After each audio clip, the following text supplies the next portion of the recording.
go. There we go. Now they can hear me. That's good. 1 step forward, 2 steps back.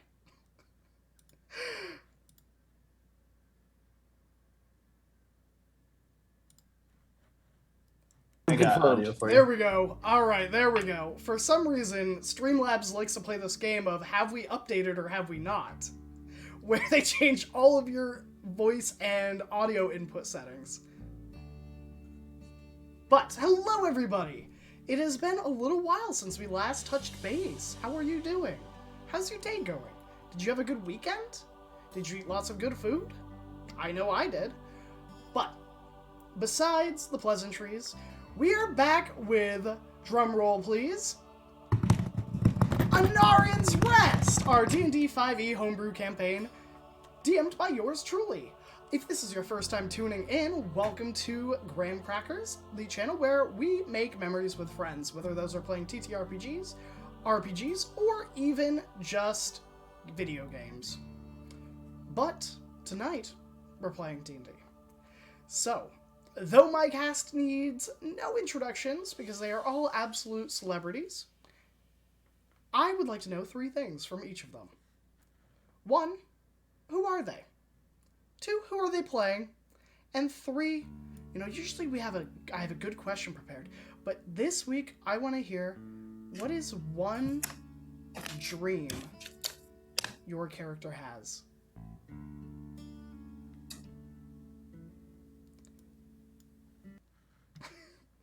Unless we've already done that one.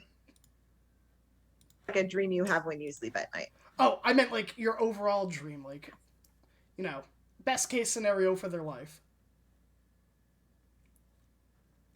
I'll change up the music for you.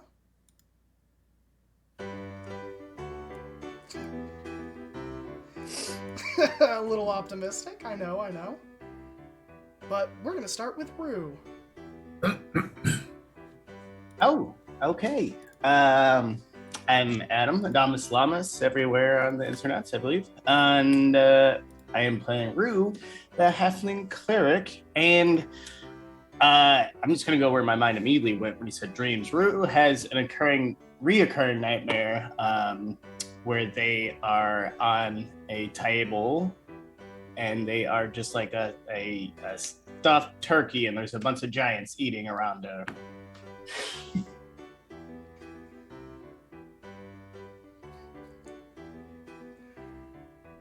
Alright, we'll go to Khan.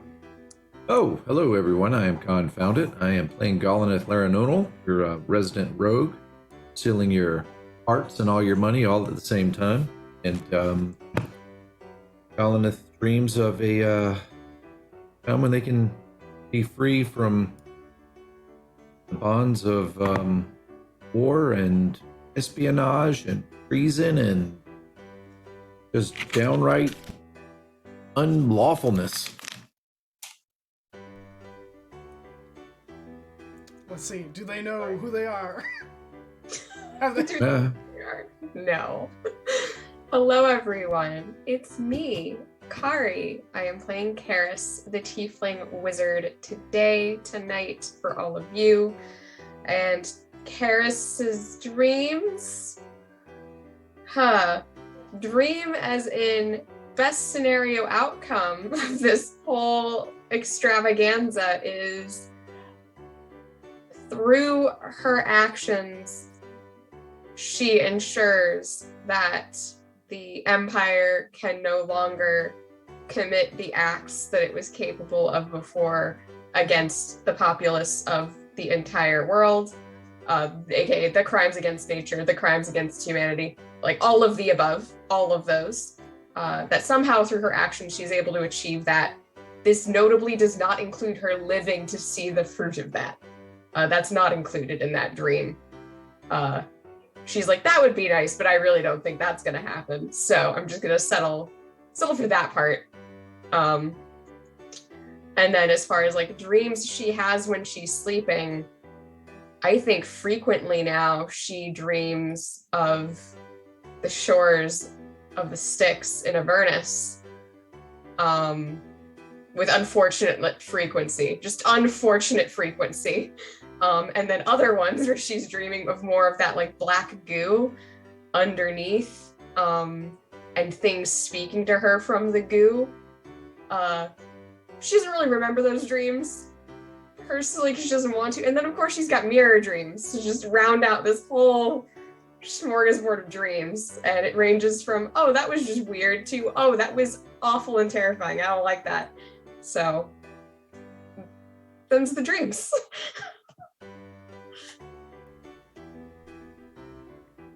That's a lot of dreams. Hi, I'm Bob, playing Beldis Stonesong. Beldis has a dream of a better world, with clean air, shady trees, fresh water, and sea otters that can play banjos. Another seriousness, Beldis doesn't actually know what his dream is anymore because he's kind of at that stage where he's realizing that, have I done everything I originally wanted to do, and what is there left for me to do now? Where's next? What lies beyond the horizon? All right. Well, we have Maggie. I'm Jen. I'm playing Maggie, the Furbolg Druid, and I think Maggie's dream, as in her hopes and wishes, is for her village to return to the values that it espouses or used to, and to be able to raise her children with her wife there, and have the forest and the fields and an apiary and all of that. And maybe her adventuring family can visit, frequently. I think in terms of dreams, like most of her dreams are just times with her family, and they're fairly pleasant. And then every once in a while, there's just that prickling on the back of the neck that there's just a memory of something or a future of something, or that spot on her arm in her dream starts to hurt or something like that. But most of the time, they're comforting and kind and beautiful dreams. Wonderful. Well, as we do every time we play, I offer my players a nice little token of my esteem, which is, if they choose to do a recap, whoever does the recap gets a 1d6 to roll tonight, and add to any roll of their choice once. However, if they choose to forego doing the recap, I'll give the recap and get a 1d6 to use however I feel fit. We have a player that has stepped up. Hello, me again. So last time on Anarions Rest, Da-da-da-da. the party was split. What's new? Karis, Maggie, and Beldis managed to successfully teleport to the town of Sherma to join Rue and Golineth. There, they found out that they would, maybe begrudgingly support some rebels who are fighting against the Empire, and now we are in their keep. And where we have found that two of the mages there, or wizards, are actually a couple old students of Karis's. And then there's a big creepy guy, the big baddie outside. I forgot his name, but he's out there living his life. Yes, that's Kiernan, one of the Kiernan. Inquisitorius, the Yes. One of agents 8 sent on behalf or of the 4. One of 8 or 4 of the Inquisitors? Or do we know this? I believe that they said that there are 4 in the area, but there is no one really knows how many there actually are in general across all the Empire. Exactly. They are a smaller number across the Empire. Like, they're obviously like a very elite group, but not like 10 people sort of elite. Like, it's bigger than that, just smaller than most other sort of military units. But Gotcha. Usually only 1 is sent to an area, and we currently have 4 that are known to be operating in the area. Well, they're about to be 4 less on their roster after today. I thought today was a Ketchup episode. Now we're gonna get catching her up Rue dad. to has other Moon. plans. Rue has other plans. Yeah, We're gonna solve all the catching up on justice. Pick up in on the this area. body count. Rue just throws on a Batman cape. I am vengeance. I am the knight. I'm like the cleric. Used to light instead of darkness. behaving. Exactly, a cleric of Twilight. You know what? Who would be better Batman than a cleric of Twilight. I mean, you're not Answer me wrong. that. You're not wrong. On top of that, I'm pretty sure Rue has sent people in the past saying, I see you, or I'm watching you. Like, you better not be committing any crimes tonight. But I think that was the most of last week. I believe so. Which brings us... You know, we're gonna have some pleasant music for once, instead of sad or sappy or stressful right now. Which brings us to the gathering of all of you. Following Adalion, he leads you down a set of stone staircases that kind of spiral around for about 4 minutes of walking. It's wide enough that you could fit probably 2 dwarves side by side, tall enough that Maggie is able to walk unimpeded. And you exit into a small alcove. The alcove itself has about 3 stone doors that are kind of half circles that have been carved into the mortar, and bricks have been kind of inlaid around. One seems to the left leads down a long hallway with similar doorways carved into the side with wooden doors still maintained. To the right leads you to the outside, which is kind of this grassy area behind the waterfall that you had seen people kind of milling about, the refugees kind of licking their wounds, working with individuals to kind of heal them and to prepare for what their next stage was. And in front of you is a banquet hall.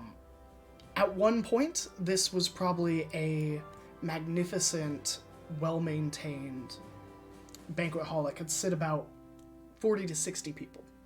However, the chairs are in disuse, the tables are, while not rotten, are definitely worn from festivals and parties of past. You can see knife markings from probably boasts that didn't go over too well from previous partygoers. At the far end of the room is a raised dais with 2 seats. One is this almost like a stone throne, but it is carved in such a way that is reminiscent of ivy leaves that kind of come down like vines. And at the 2 armrests, there are sigils of wolves with their teeth bared. Adalion motions to the table, and all of you. Feel free to take a seat. I'll be with you shortly and get you some food. I'm sure you will have some business to discuss.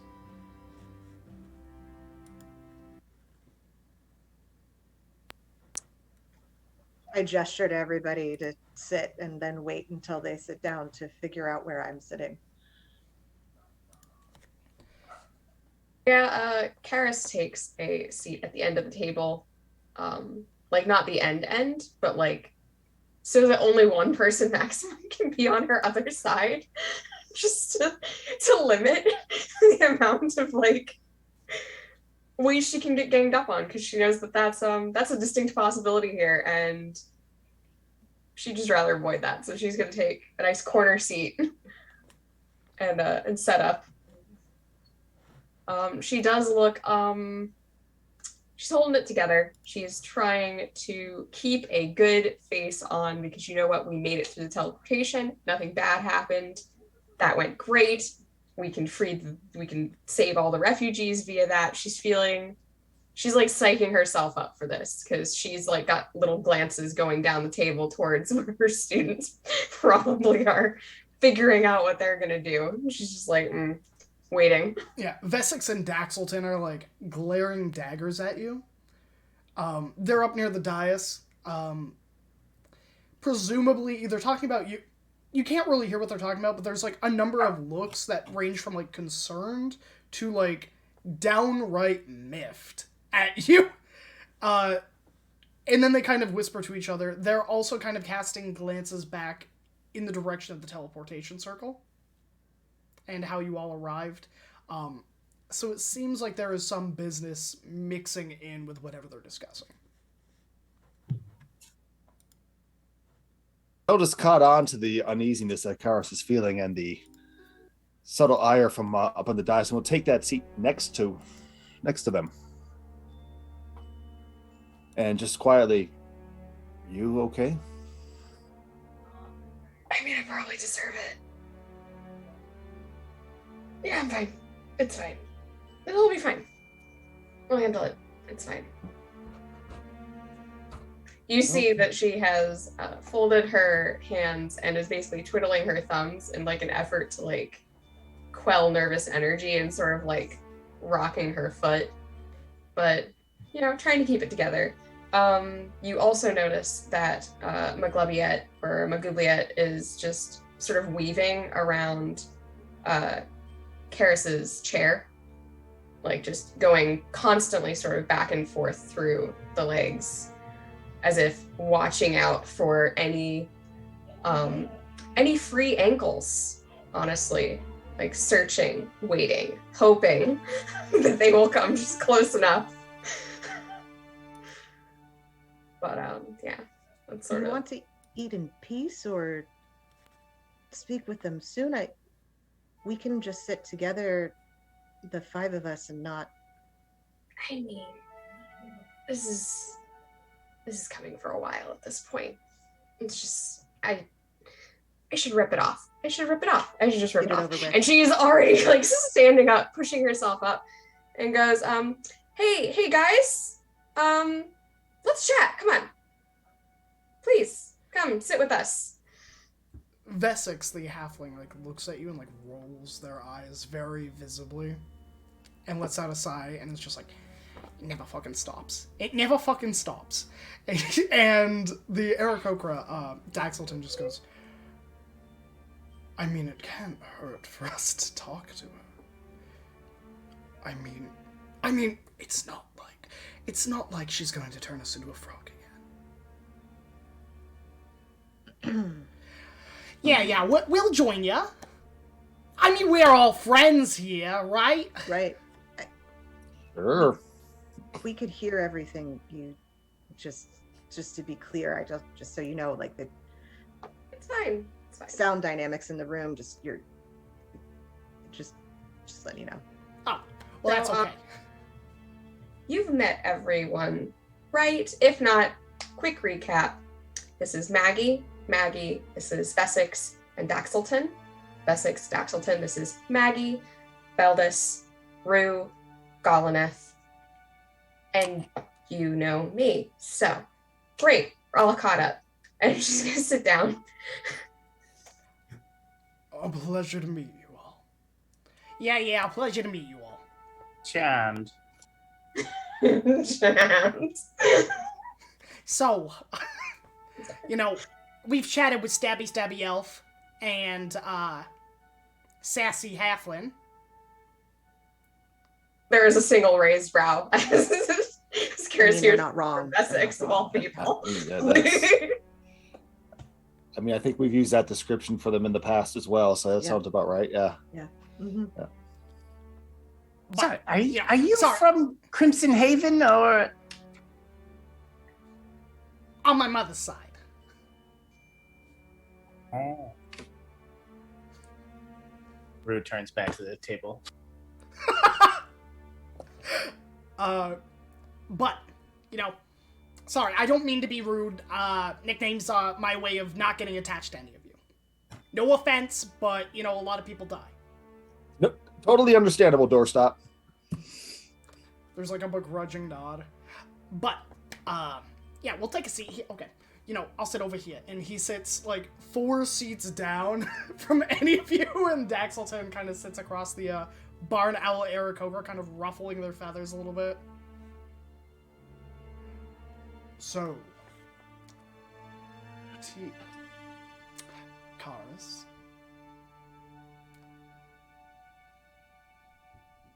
how have you been? That's a good question. So, when I left you all, it was a bit dicey, but things did improve. For who? Moved around a bit, And I ended up joining a caravan, and that's where I met these lovely people that you see here. And we've been traveling a while on that same caravan through a number of trials and tribulations, a lot of long stories that probably don't interest you at the moment. And now we're here. Yeah, I mean, that's a super delightful story, honestly. You know, I'm glad your story didn't involve, half of the class dying after you abandoned them. Because we all got branded as traitors. And someone had a magic broom that they flew off in.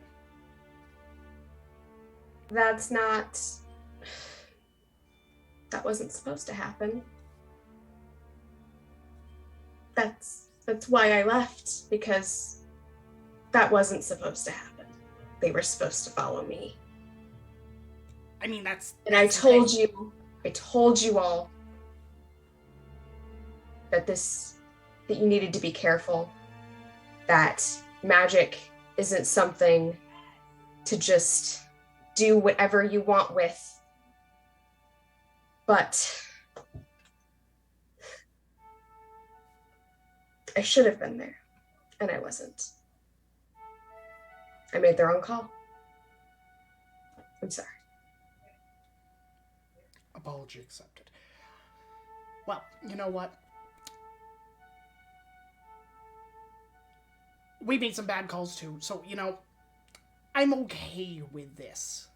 But you're not a teacher, you're not a friend. Daxelton and I, we've been doing good things. That's good, because that's all I ever wanted you to be able to do with any of this. That was the point. I'm not here to tell you what to do here. I'm not here to be your teacher. I left that when I flew off, as you say. Technically, I didn't actually start flying until a number of miles. That's details. Point is, the Empire is not going to stop doing what the Empire does. And there are only so many of us who's going to stop the Empire from doing what the Empire does. So I'm glad to see you here. I mean, where else would we be? Could be still running. Plenty of people make that choice too. Let's be honest, there's no way to run. They got eyes everywhere. It's not a matter of how far you can run. It's a matter of when do they catch you. Because we've been running for a while. You never stop once they start. What about all yous? Do you have a beef with the Empire? Is that why you're here? No, I'm a vegetarian. No beef for me, thanks. Daxelton. I think we gotta switch the nicknames. Oh, my lords. Beef? No. Distaste? Sure. They may travel difficult, but I haven't had much dealings with anyone directly through that, so yeah. Seems to me they take good souls and twist them into chasms of guilt and regret. And on behalf of the one I care about, of course I have a beef with them. There's a ducked head at the end of the table for a minute. Silicaris can lift it back up again. I was like, that's nice. That's a little half wink from Maggie. She does. So, I don't know why you're all necessarily here. Was it just to gather? I mean, you wanted us to lower the ward. Speaking of the ward, we should get back and put that up soon. Before anyone finds us. Oh yeah, there's a word. Yes. But before we do that, is there anything you need from us? I'm sure Daxelton, do you want to do the ward? Vesix, sorry. Yeah, Vesix, do you want to do the ward? You seem a little on edge. Yeah, I'll do the ward, okay? I'll go do the ward right now. I'm done with this conversation anyway. You know, it's all fun and games until the Inquisitorius catches up. Yeah, about that. So we were here to join up with our estranged, significant looks at Rue and Golineth. There's a spicy one for Golineth. And then slowly back to Daxelton. Members. But that's not to say that we aren't willing to adjust that plan in lieu of facts on the ground. Right now, facts are we have a teleportation circle that is safe enough to transport anyone within here out of here to a vastly safer location, as I believe we went over, the Crystal Caverns. The Empire hasn't reached there quite yet, and it should give you a significant head start in making any sort of base of operations elsewhere with this group. Right now, you're penned in by 4 Inquisitorius. Is that right? What? Well, we're not pinned in. They don't know we're here, hence the ward. Yet. Well, it would seem that they're not actually here for you guys. I mean, I'm sure you're really high up on the wanted list and super dangerous, but they're actually here for the town. So maybe we figure out that.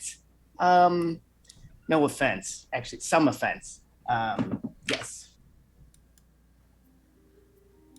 It's entirely possible. We don't know why they're here.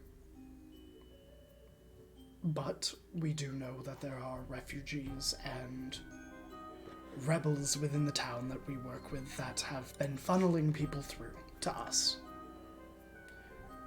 And we know that with Inquisitorius in town, it's only a matter of time before they get hit.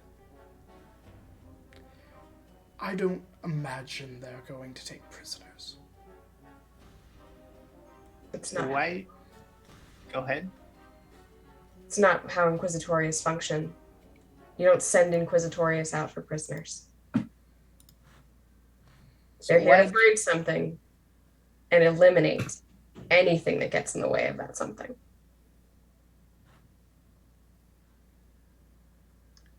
So really what you're saying is that we have to get everyone out that we can. That we can't leave until we do that. If that's our choice, yes. I don't want to leave here without getting as many people out of that line of fire as possible. I mean, I don't want to speak for the rest of you. I that's not my place, and I don't really know what's been going on for some of you for a while. But I don't think I could live with myself if I just left. Yeah, it seems to me that we should be getting people out as soon as possible. And then, I mean, isn't this a great spot for an ambush if we draw them in? We have another place in town. There's a teleportation, right? Yeah, there is the teleportation circle in Chessex, yes. Controlled by them, of course, at this point now, but it does exist.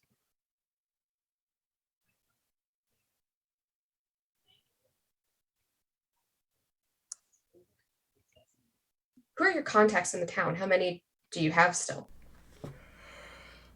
We have about 3 left. When your friends met Dalian, that was after someone ambushed a meeting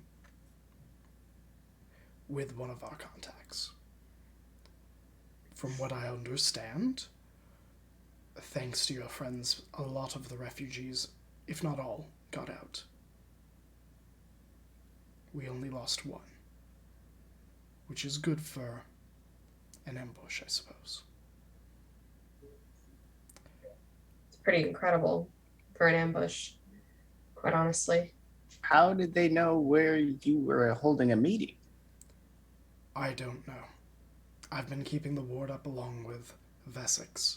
Because and Galanith back me up here. There seem to be a lot of people in one spot for an ambush.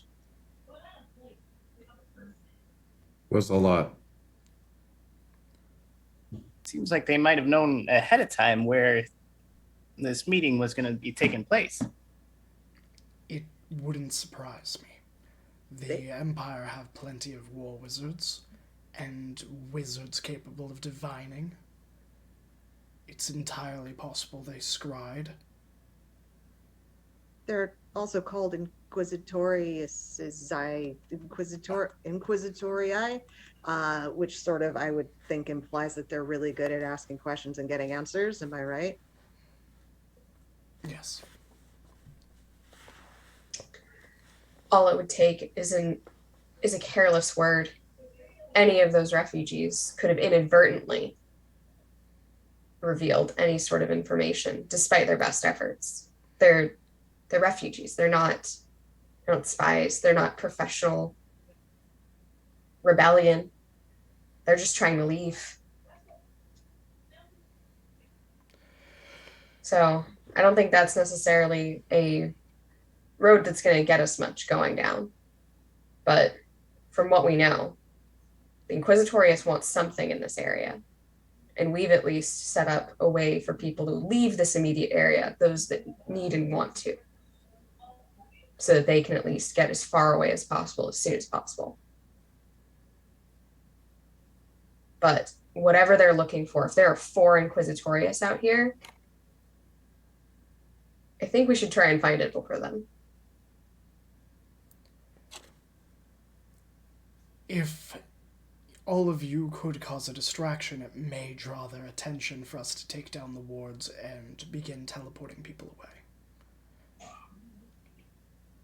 Or at the very least, draw some of their forces away.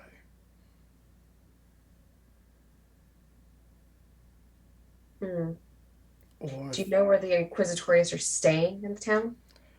If at all? Or are they just wandering the countryside? You would have to ask Adalion. I have been working on keeping the wards up. They aren't arcane in nature, so it has been difficult to manipulate the protections of the Druid Grove to hold this place hidden.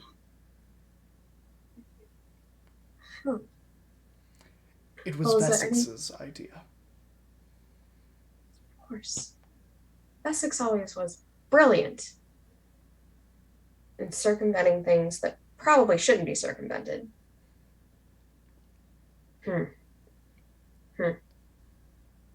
Is there anything else? Have you explored much of this space at all beyond, I guess, getting the wards to work? Vessix wanted to dig out one of the caverns. It's on the south end of the wall. A collapsed tunnel. We just didn't have the time or the manpower. There are also several rooms that are warded with arcane locks that we have not had the spells ready to remove, lest we trigger something. And as for the grove itself, there are quite a few latent wards and latent sigils, markings on the stones that we haven't truly delved into.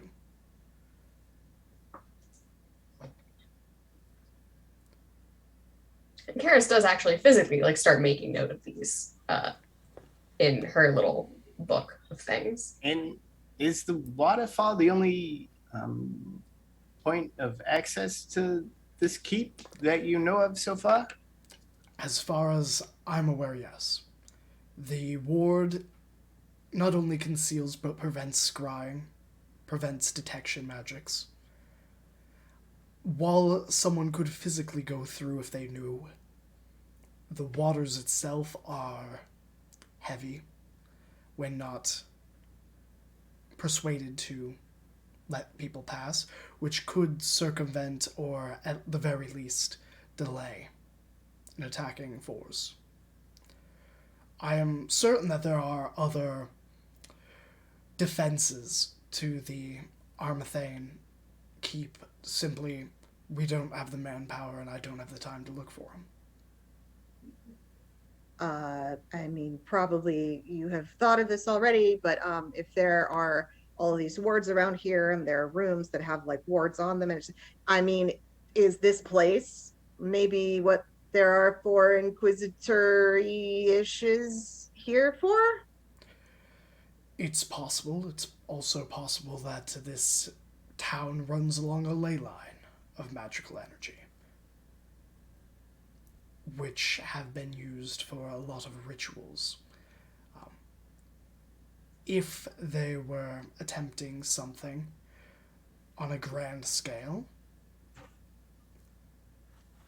using the ley line's latent magics would allow them to greatly amplify the success. Not setting aside, there are other things. And she just starts sort of like muttering to herself. But she does get a look at Maggie. You're a druid. Yeah. So I think you should take the lead here in looking at all those wards. You're going to be the first one to understand what they do. Since it's druidic magic. Happy to help with that. Whatever you can tell us, however we can help you, we can do that. The arcane locks I can handle perhaps later, but the wards should be perhaps our first priority. See what other defenses that we can muster here to keep them off of this place. Then we're going to need to talk to Adalion and perhaps create some distractions on the outside, potentially. Because we don't want them finding here if here's where they want. And we want to be able to give space for people to still leave the town, the need to leave the town. If, for instance, other forces suddenly came into the area that had to draw the attention of the Inquisitorius, that could work. Right? I mean, this is beyond me, but it sounds like a great idea. I've never been in this kind of situation before. Has anyone else but Karis been in this kind of situation before? I mean, long ago in a travel wagon, we got stuck in a ravine to Benton. I mean, that was mostly just, ration food, water, and, wait them out kind of. So, yes, no, Yeah. no. Yeah, I've been running from assholes for a long time, so this is nothing new. I'll do it, Karis. I'm sorry. I'll do it. I'll distract the Inquisitorius. Y'all get away. Well, hold the phone there. Yeah, I can, Gonolith, I can help you. I just need to sleep it off a little bit, or I can start digging and see what's this fallen tunnel. I think, and hear me out, Beldis and Rue, tunnel. Good thought? Bad thought? Good thought. Sure. Rue slaps Beldis her has- magical Yeah. mace on the table. And then she looks at Golineth. It looks like it physically pains her to say this. You and me are going to distract them. What why don't we figure out what's here first? And then we can do the distraction as a group together instead of just sending some people like That we have a very every bad time. history of doing that. Yeah, that doesn't work out well for us. I don't know. It's worked out pretty well so far. Point I'm counterpoint. We thinking are that we alive. go on a broom that can definitely carry 2 people, but can't carry more than that. I just don't like the idea of you two putting yourselves in harm's way without us there to back you up. And is time so much of the essence that we can't do what we need to do here and then go? I don't know. We'll have to talk to Adalian at that. And I mean, I Dalian can kind keep of up with your walks. broom. There is. He's carrying like 3 to like 6 bowls on a single tray. It looks like a chicken broth mixed with like some on the side is like a homemade loaf of bread and some simple fruits. I snagged a loaf of bread. Feel free. And he just kind of sets it down and goes, "Sorry, I heard my name." Yes. That timing was impeccable. That was showmanship right there. So how critical is the situation here? We have a few days. I don't necessarily think that we're in any great rush. Most of the rebels here were prepared to make a stand. You know, tired of running and all that. But, that being said, as long as they don't find us, and when we took the wards down twice today, they didn't notice, I don't see any issue with them finding us tonight. They didn't seem to have gathered together. We only encountered one, which was Kiranon, that dark.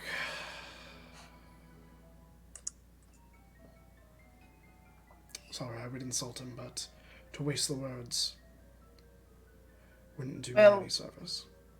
You say that there's no rush, but aren't they gonna destroy the town if we're sitting around? I don't think they'll destroy the town.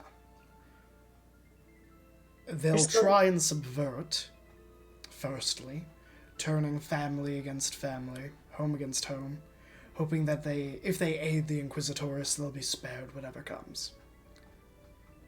Those that fight will get killed. Those that run, perhaps they'll chase, perhaps not. If it's a rebel, they'll chase us down to the last man or woman.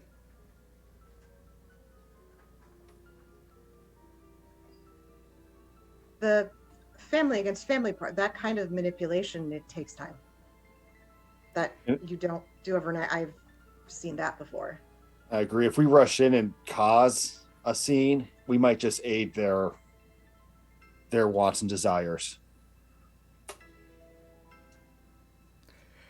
What I found best in my many encounters has always been take time to consider your actions, and when you act quickly and act succinctly. You don't know what they're capable of. Even I don't, and I've fought with several of them. I've even killed one. He pats one of the scimitars at his hip. This, like, bejeweled demon's face is kind of marred on the cross grip. They aren't to be trifled with. Even one by themselves, I've seen cut through a dozen men. Okay. Some of them are spellcasters. Some can read thoughts. And some are just... they know people. And that's how they turn families against families, is capitalizing on fear. Fear for people they love. Fear of their homes being lost. Their culture being gone. Ensuring that everything will be preserved under the Empire.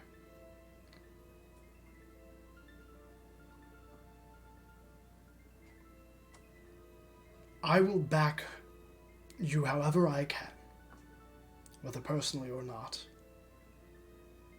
But we can't be hasty. one mistake could cost us everything.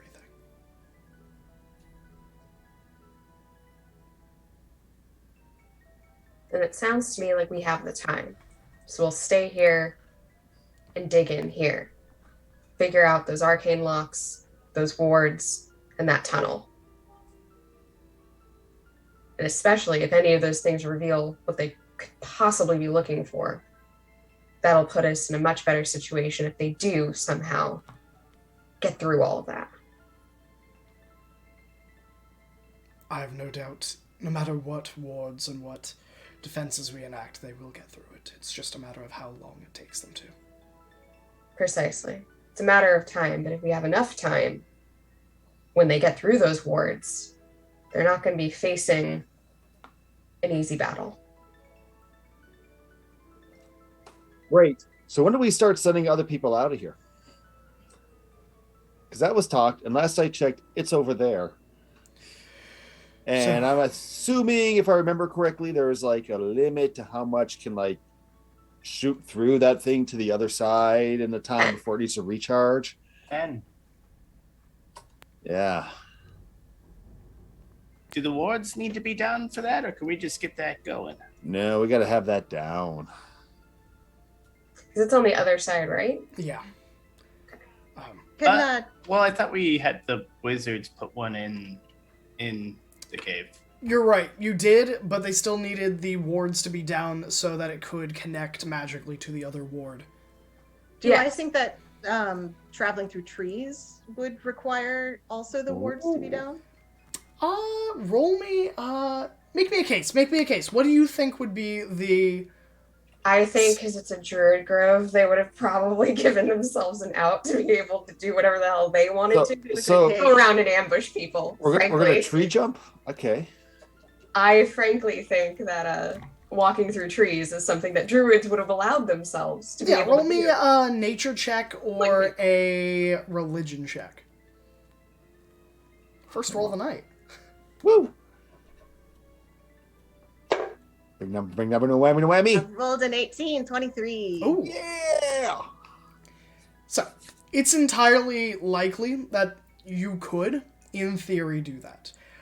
The ward itself, from Vesix's comments, is a arcane-inspired ward, not necessarily the direct magics of this place. However, if you were to enact whatever the original wards were, without having to kind of jury-rig it, it is more than likely that you would be able to teleport through trees out of here. But because it is kind of this mix match of arcane versus druidic magic, there's almost this compulsory field of fighting force where some arcane spells are not going to be able to go through, some druidic spells are not going to be able to go through. But if you were able to enact or recreate the ward or find what powered the original ward, it is entirely feasible you could. We might be able to fix it so that at least some of us could leave without opening us up to having others come here. That's good. That's very Our magics aren't great at talking to each other. It's the nature of the beast. You know what? I should look into that sometime. And she like just pulls out and is like, I need to look into this. I'm so sorry, everyone. No.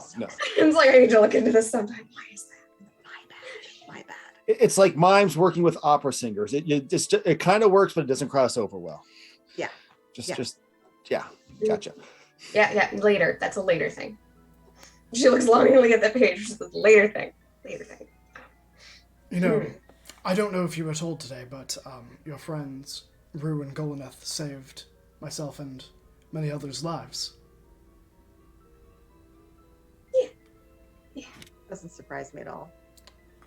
I'm a little surprised by it, yeah. Comes with me by Did surprise. Golanath charge you? No. At least not yet, that I'm afraid. Truly, will the wonders never cease. Quick, sharp look at Golanath. A milkshake Nice. brings all the boys to the yard. Well, I mean, we do have a collapsed tunnel that could use some digging out if you can spare a hand or two. How do we go from milkshakes to tunnel digging? I'm okay. Wow. I'm not going to ask that one. I'm not. No, no, you're right. That's Graham, Yes. how's the broth? The broth is pretty good. I will say it is not roux level quality, but What is? What is? but what is? But it is. It's got hints of like rosemary and sage in it, and like a very lightness, yet being pretty hearty with the chicken. It's almost got even a little bit of a kick to it, like a little bit of heat. Oh, nice. Okay, okay. Rue's gonna cast Goodberry, pop one, plop the rest on the table, and I guess head towards where's this tunnel? Where's this tunnel? I'm gonna start.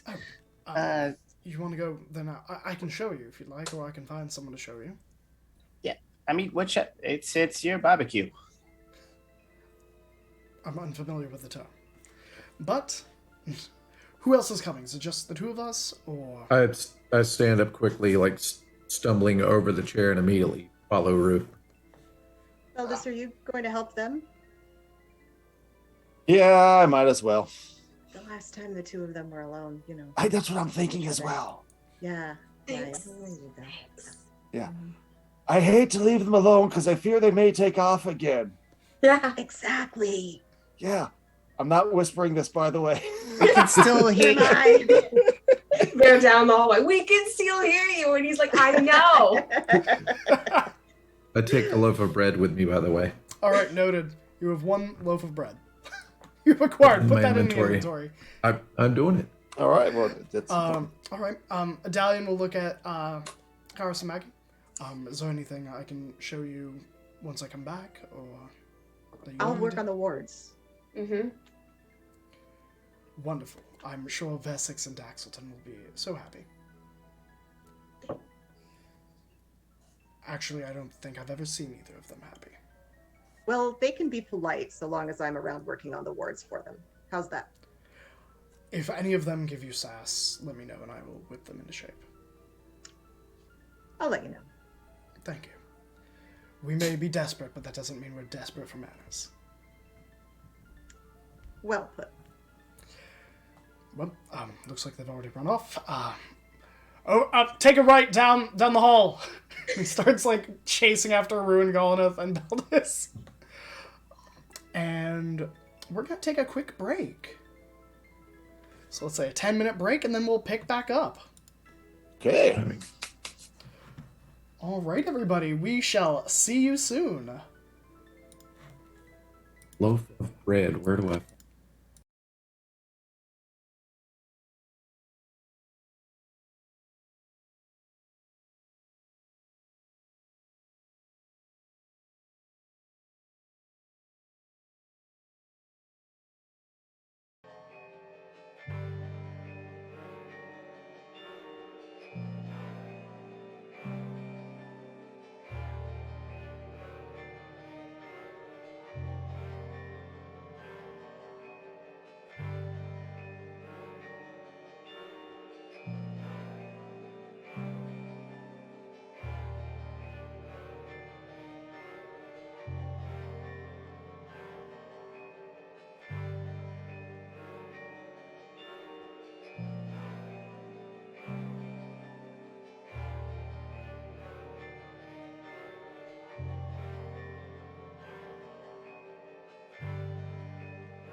And we're back! Hello, everybody! I hope you didn't miss me too much, or miss all these wonderful people, because if you did, I'm so sorry. From the bottom of my heart. But, where last we left off, the party once more split after catching up for 20 minutes! I was trying to stop that. I know you tried so hard. It was 20 good minutes. It was 20 good minutes. If there's one We're thing on the end of the world clock right now. It's at 12. You know what we should have done is kept a counter where I had the bot every time we split the party have chat just say split the party. It just kept track of the number of times. I mean, that bot would be overworked right now. Yeah. It's been so many days since the party has been split. We're split just like a hamburger bun. Yup. Ugh. All right. So In need of ketchup. Golanath, Rue, and Beldis. The three of you begin being led by Adalion Ragefiend towards the Collapse Tunnel. He leads you to the northern side of the Armathane Keep. You see the old mouldered rocks and battlements kind of meet at this back cliff face. The cliff face itself is kind of not dwarven make, but it is a foreign type of stone that has been kind of interlaid in the actual dirt and mud of this cliff face. The cliff face is about 60 feet high, and there's like a single apple tree that kind of rests atop the cliff. The apples are bloomed and are like this bright golden color. But the tunnel itself looks like it has these weird stones that have been built in and mortared in a passageway about 25 feet by about 20 feet tall. And large boulders look to have collapsed at some point, probably within 80 years. So these have been here for a while. There's moss and lichen growing on them. And it seems to have kind of blocked everything off except for the top of the tunnel, which you've got about a foot of space to venture in further if someone was small enough.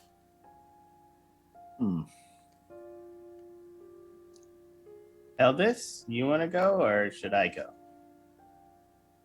Let's see here. So ideally, this tunnel you're saying would have been about 8 dwarves wide and 7.5 and 2.5 Maggies tall. Yes. Okay. That is what I'm saying. Thank you. Making sure we're using the same measurements that we used Exactly. earlier. It's what I should have gone with all along. Really, Absolutely. You're just, you're correcting me. My bad. That is on That's me. all right. That's all right. That's perfectly fine here. So now that we know this, so Rue counts for about 3/4 of a dwarf in terms of space alignment there. So therefore, do we need to go on a break again for you to do math?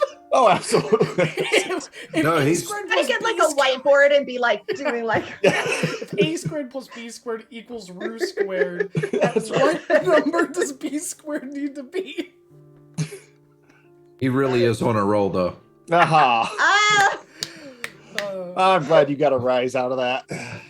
oh, that you're was the- good too. That was good That too. was really good. Dalian kind of points to it and goes, it was this way when we got here. We haven't explored the cliffside, nor have we spent much time investigating the ruins. How long? Sorry, go ahead. Oh, no, after you. How long have you been here?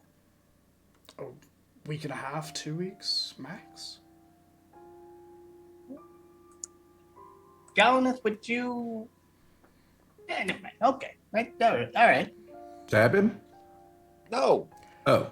not yet. No, let's stab him? No, we're not. Well, I thought it was word of so. It's first thing came to mind. Not yet. Okay. No, Okay. You'll let me know when, though, right? Absolutely. I have a feeling there's going to be plenty of stabbing in our near future. I mean, I have already been called Mr. Stabby Stabby today. Oh, that's the nickname you got. I got that darned tiefling. Oh Lord, what are they going to call me? I think I saw a play with that same name. They're going to call you the apple of my eye. So I got to get an apple. Okay. Oh, look, Well- they're up there. Well, I'll leave you. I'll be within earshot if you need me. That dang tiefling. Yeah. Well, goodbye, all of you. Good luck with whatever you're doing. If, Yeah. If there's What are some... we doing, by the way? I'm not sure. You asked me to lead you to the We're looking at the collapsed tunnel, and I think we're looking at it rather well. And it's looking like a tunnel that has some collapse issues with it. It's definitely collapsed. Yeah. Aren't tunnels your specialty, though? I mean, no, but I know a thing or two. You know, I'm a dwarf. We do dig holes, Right. diggy holes. I was going to say, why didn't they call you Mr. Diggy Diggy? I don't know. Whatever. No, I not dig. No, please, God, please, Lords, no. Hey, Graham? Adeline, do you have anybody like positioned here at all, just in case ever? No, I don't have any. I don't have anyone placed back here. I mean, it's collapsed and sealed in. Why? You know, you have. I was just going to point to like the hole. Yeah, that the is foot at hole. The top. Yeah, I've like, never yeah, met you an don't think. Inquisitorius who was 1 foot. Yeah, but you said they have like druids and shit, and they have magic. They could scrooge, and get through there, maybe. You're not wrong. However, it's my understanding that the barrier is in a circle. So at some point in the tunnel, I'm sure there's... I'll double check that. You know what? So what we're saying is, if we want to plug the hole, we need something roughly the size of a loaf of bread. Rue's gonna climb up there and just take a peek through with her 300 feet of dark vision and see if there's anything over there. Sure, roll me a perception check. Or investigation. I think investigation.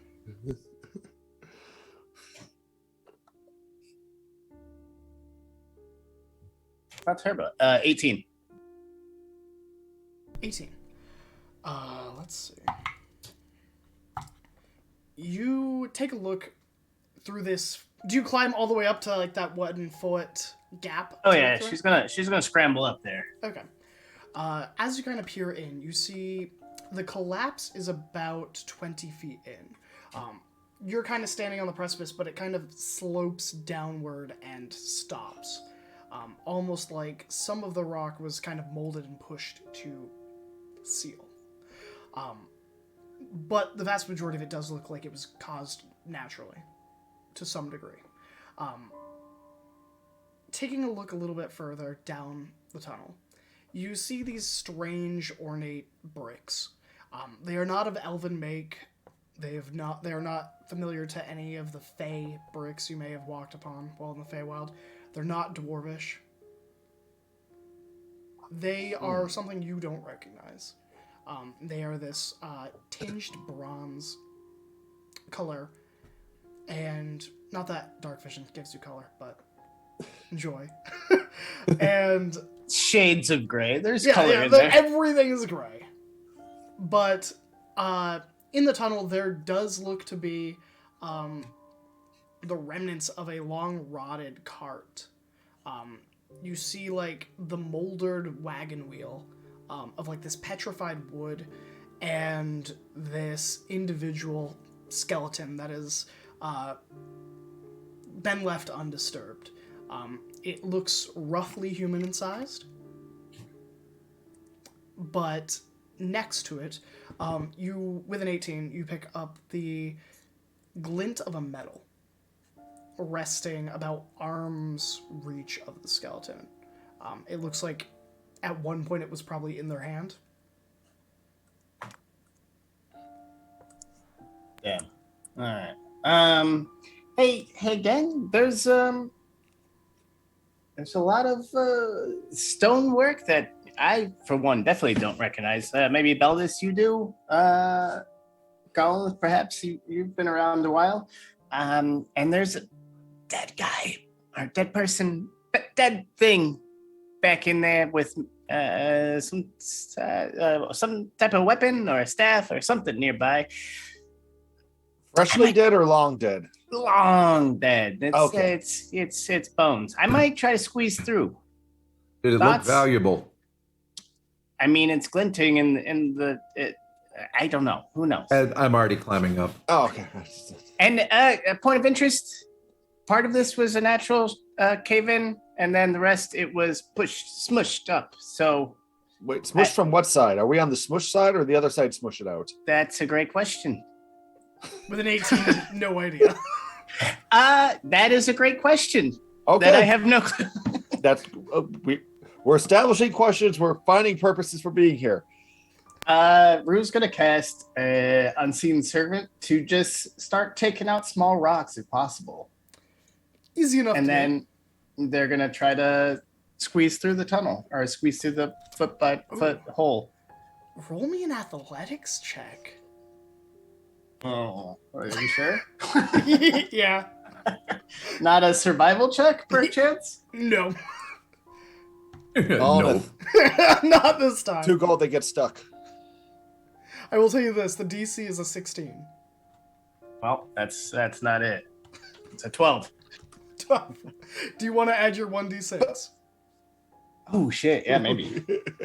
But I mean, if it was survival, that's an easy pass there. oh no, it's so far away. Where'd it go? No, that's a 13. 13. So Rue, you get about shoulder length through this hole and kind of get a little bit stuck. You could get forward with some exterior pushing and a little bit of force, but that wouldn't guarantee you don't get hurt. Or get a few bruises from just, the force you're going to get thrown in and rolling down, or, just getting dragged along the top of the tunnel. But you are able to get up to your shoulders. Past. From here, you can see it as an amulet. Hey, guys. Point of interest. I seem to be stuck, but there is some sort of amulet on the other side. I don't know if you want to push me through or pull me back, but either way, not stuck would be the best outcome. Have I gotten there yet? Up to where Rue was at that 1 foot. Mm-hmm. Yep. Yeah. Yeah, you're right next to Rue. So I grab one ankle, I put the other right in the lower back, and I start pushing and pulling. To see which way goes. Because I'm like, I want to see the amulet, but at the same time, I want to get them out of the way. Okay. And it's equal amount, right? Like equal force. Yeah, no, Okay. I'm like, are you coming out this way or are you going that way? Whichever way gives is the way I'm going with. You just push or you pull. What is the other? What do you prefer? And I'm just still like back and forth. Okay, just push me through because I'm already getting chafed. All right, so I grab by the apron string and just kind of try to force it like. Roll me a strength check. What exactly have you been up to the entire time you've been gone? Because this is very bizarre looking. That's oh yeah, very good. That's a 19. 19. Rue with a... You come loose. And you quickly tumble a little bit, taking 2 damage as you kind of bounce off some rocks before gaining your footing. I can fix that. Yeah, I'm okay. I think. We're still not even for stabbing me in the leg. Wait, who stabbed who? Listen, Wait, Beldis, it's a long story. I just look at Beldis, wait, what? And then I look back at Rue. Beldis, can you turn into like a fox or something and come through here? No, I can't. Oh, I thought you had a song about being a fox. What? Was Yeah, that like all hyperbole? No, I just a song about what the fox says. That's all.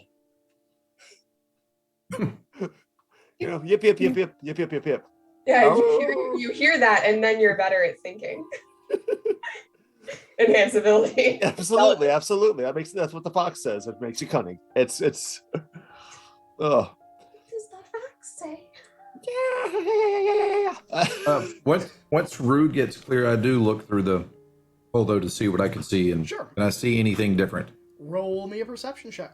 Investigation. Investigation. All right. Okay, that's going to be very not good. That's a natural 1 with a +5, so 6.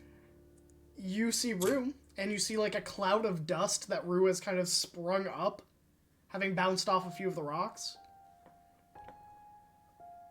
But not a lot else. You do see like the skeleton in the wagon and the glint of metal, but that's about all you can get. I don't see any metal or any amulets, Rue. Oh, okay. Well, it's over here. Are you going through? Am I able to get up there, or are we just kind of doing the 3 sides of the rock thing? I'm just curious now. Please don't stab me. I don't know if that's a thing you guys started. It's kind of cool if you did, but don't, please, no. I hold out the bread menacingly. You loaf. Question. If Rue climbed to the top, I'm assuming, I guess correct me if I'm wrong, this was a carved tunnel. Yeah. Or like some sort. If Rue climbed to the top and started using mending, would it repair the arch enough for them to climb through, giving a bigger space? Possibly. I will say that the lack of space is more because there are boulders piled up and not necessarily because the tunnel has come down. Gotcha. Okay. All right. Well, I guess I'm over here, and I can't really help y'all. I'm gonna check out this amulet, or this dead guy, or dead person. I don't know. Is there any way that I can? Oh hell! You send Fakar through? I don't think Fakaw's here. Would Fakaw fit? Yeah, I mean you fitted it. But no, like at that moment, I don't know. You tell me if I did or not, but I'm pretty sure that I would have had a moment of being like, hold on, dead person, wagon, collapsed tunnel, trap.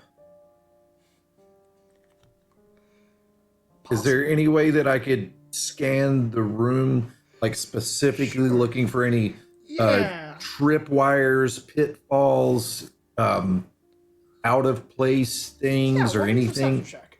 Okay, I can do that for you. Okay, that one's a little bit better, but you gonna die. That's like a 4 on the die +5 for 9. All right.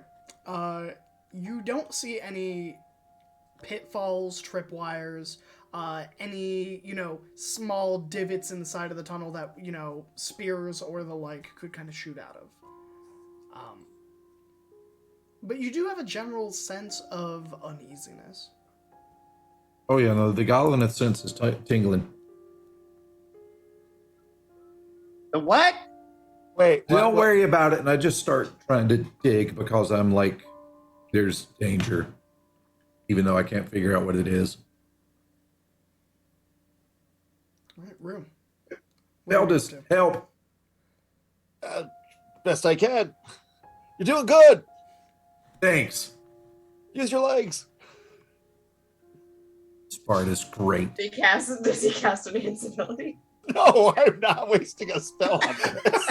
No, not even bardic inspiration. Wow. Oh, monkey! All right, Rue's. This I might be a waste, but Rue's going to. Hey, Columnist. I'm trying. What's the name of your handler again? Which one? I'm just kidding. There's only one. Okay, Jesus. She's dead to me. No, I'm kidding. Her name's Sprite. Oh, yeah, that's of course. Rue is gonna send a message to Sprite. At 6th level. Wow! Ow! I felt that. All right, roll me a D100, because you are ascending to another plane of existence. No. Don't give me that. You know the rules. Are we though? Yeah, she's in the Feywild. Are you sure she didn't follow I us thought through? I was muted there. 82. 82. Let's see. Is it high or low is my question. Where's Blossom during all of this, speaking about the Feywild? You left her in the main entryway and said, go be helpful, and she's been presumably helpful. Damn right we did. Don't know I if I really trust want to know that. Blossom's idea of what helpful is. Don't worry about it. Someone's tied up somewhere.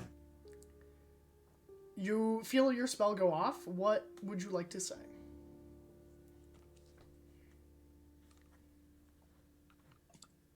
Hey, Sprite, you fucker. Wait, it's not a one. we gave you a magical item. You gave us nothing in return. Come help.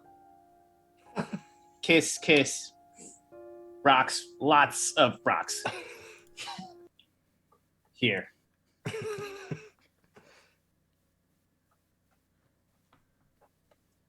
Kiss, kiss, lots of rocks here. It takes a moment. Okay. Oh. So now you want to contact me after you and Golnath left so soon. Your items are safe. What's the problem, dearie? How can I help? Oh. That's cold. Well, Gollum, it seems like you are right to hate Sprite, and they're not coming to help. So I'm just gonna go check on this this body. Wait, why do we hate Sprite? Now that I thought know it was that a he's good gone, drink. now that never had it, never will. Now that I know that he's contacted Sprite, I'm digging more vigorously. Notice at some point is going to try to climb up there and give an assist in this process, but also no rocks are possibly flying my direction, so eek. Alright. Sorry, I had to think of what was going to happen after that roll. Saru, you go to investigate the body. Yes, I can medicine check. They're dead. Thank goodness. I'm so worried. Could we establish a cause of death? Oh, that skeleton is definitely almost 100% dead. It's not a living skeleton. There could be like cut marks. I guess there could be a giant spear through it.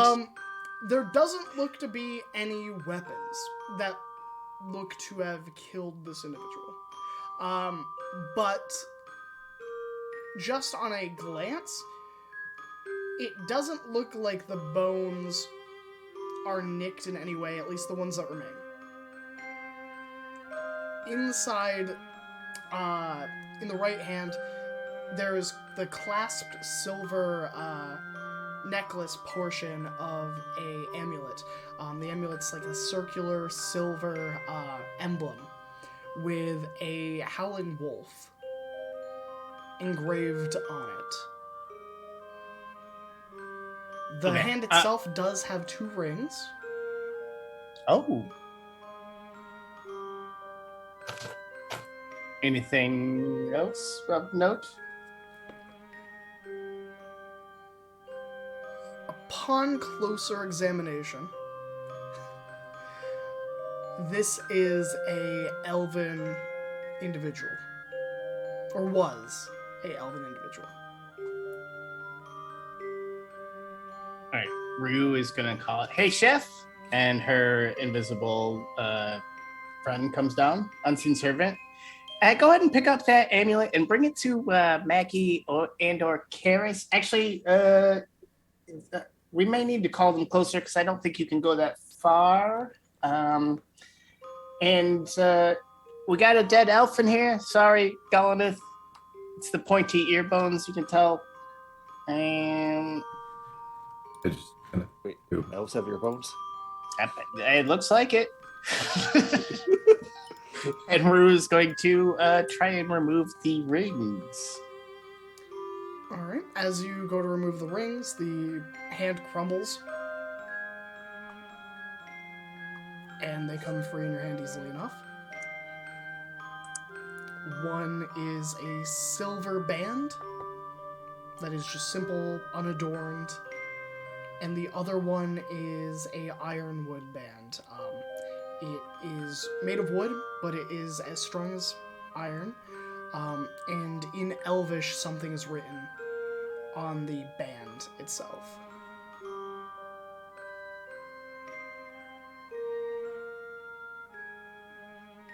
Hey, Dolinith, I got a ring with some Elvish inscribed on the inside, outside, or both sides? It's on the outside. On the outside, can you wiggle through yet, or what's going on up there? Not yet. It would seem like the dwarf would do something, but I'm you know. right behind you, and you keep throwing rocks at me. Well, At this point, you've got like 1.5 feet of space. Hey, well, my chef is coming up there. Can you have him, or have somebody take that amulet to the rest of our team? Because, although don't touch it. I don't know. Maybe don't touch it. I'm confused by your instructions now. There is an amulet floating in the air No. towards Do you. you want us to touch it or not touch it? Maybe I don't think wrap we really it in have like an option. wrap it in like a cloth, all like right, a so cheesecloth or something. what I'm going to do is take my finger, insert it into the bread, and hollow out a cave, and have the servant put it in the loaf. We knew it would be useful. Do we make a bread bowl? Yeah. Rue Yeah, just yeah, like shakes her head. Her head's like, yeah, chef, put the amulet in the loaf of bread. Didn't think I would ever say these words, but here we are. Put the amulet in the bread bowl. It gets the hose again. I don't know. It puts the amulet in the bread bowl, or it gets the hose again. Oh my gosh. Oh my lord. Just wow. So the amulet nestles itself in the bread bowl, and we are going to cut towards Maggie and Cars as they head towards... How do we follow an amulet Red Bull? I mean, really? I don't know. I wish I had that answer for you. How can we compete with that? I don't know. Figure it out. All right. The two of you head back out of the keep itself towards the Druidic Grove, with the skipping stones and stepping stones nestled in the stream leading into this circular grassy-like circle with a few copses of trees surrounding, and the stream burbling and the waterfall in the distance resonating. You see Daxelton and a individual you haven't talked to conversing, and you do see... Let's see, who else do you see? You see a pink-haired satyr who is sitting on a barrel and clacking her hooves on the side of the barrel as Daxelton and this individual are like arguing and getting a little heated. And for Daxelton, that's odd. And there was just a wide grin on the satyr's face as they seem to just be enjoying this third-party argument that's being had. Occasionally you hear like, "Oh, that's so true. Oh no, they didn't." I want to hear what they're arguing about. Yeah, can I make an attempt to hear what they are arguing about without getting right up in their faces? With your passive perception, easy enough to do. You hear Daxelton going, "Now I know that the ward wasn't perfect. You know, we had to do with what we have. It's your job to give us information on how to get the refugees here. It's not my job to do that. My job is to keep them safe when they get here. You know that." Hey, you're a wizard. You can do it. You know what I got? I got these two hands. You know who's gonna catch them pretty soon, pretty boy? Yous. So how about you magic them over here? You do know, if my clever fellow, if I could magic them over here, I would have done that instead of going through such a trumpet of a person as yourself. Oh, so now I'm a musical instrument? You're gonna play us all? Wizards thinking they know better than us. Oh my god, they so do. They think they know better than anybody. I look. Karis here does. I don't know. Maybe we just leave them to that, and then we look at the wards ourselves, because sort of not our business, whatever they're arguing about, and I feel like the pink-haired one has it all in hand, really. Yeah, sure. I'll take that. That one sort of deserves a little bit of a bad day, in my opinion, for how he behaved toward you, so. Daxel's fine. But he's got this. Daxel's got this. He's got it. You did a really good job, by the way. You took responsibility and didn't beat yourself up. She gives you a look like, oh, don't be so sure that's not happening. As bad as you used to. As bad as you did before. You didn't melt down, you didn't break down, and here you stand before me. Are you beating yourself up now? That's a good question. Are you beating yourself up? Oh, you know what? Stay out of this. The satyr is still on the barrel, and there is another satyr next to you. Uh-oh. Same satyr, I should say. Oh. I couldn't but help but noticing that you two were talking. Have we met before? If Nope. not, hello, my name is Blossom. Hi, Blossom. We were sort of talking in a way that's not really part of your whatever, like business. What? I'm not sure that matters. No, it doesn't. Hi, Blossom. Where are the wards? Do you know where the wards are? We're going to go look at the wards. I'm going to talk to you more later, though. Just to be clear, we're going to talk about this more. Oh, you mean the little wards that have the wolves on them? Mm-hmm. Yeah. Sure. Which one? There were several. It doesn't matter. The closest one. The closest one. Okay, follow me. And she starts walking by the stream and leads you kind of to the right of the stepping stones. And in the water, there's a singular smooth and grooved rock that has been engraved and emblazoned with a wolf howling. As we're walking away, out of curiosity, does the version of her sitting on the barrel disappear, or does it like just stay there? It's still there. Okay. All right. Yeah, this is clearly like petty level use of high level magic. I approve. Maggie doesn't, but I do. Exactly. Just casually makes a double of himself so I can be both places, enjoying both at the same time. I think both of us take a close look at this, Karis. Thank you for leading us here. I just maybe kind of want to I'm going to take a look at this and see if I can understand what's broken about it and you too. And I don't know why I'm distracted by you, Blossom. I don't mean any offense. No offense. You're fine. You're fine. It's all good. I'm going to take a look at this. Don't worry, I got this. And it's entirely fine. I was just here to help. I mean, after all, Rue and Golineth said, Blossom, go be helpful. So here I am. Fantastic, Blossom. Could you be helpful in leading me to the next stone? Oh, of course. Excellent. Do you know what these stones are for? Hmm? Do you know what these stones are for? Wards. Can I? For now. I'm worried about her curiosity. Just really quickly. Sure. I know that sounds silly, but just in case we've got like a long game spy or something. Can I insight check this? Sure. Roll me an insight check. That's a 10. You can't tell if she knows about these or not. Okay. Kind of. Fake creatures are hard to get a beat on to begin with. Yeah.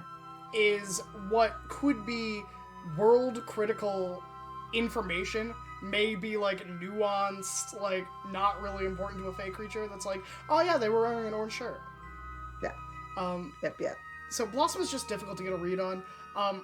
From what you can gather, she seems pretty earnest in trying to help, but this is someone that's clearly been given the vaguest of instructions and doesn't know how to process vague instructions.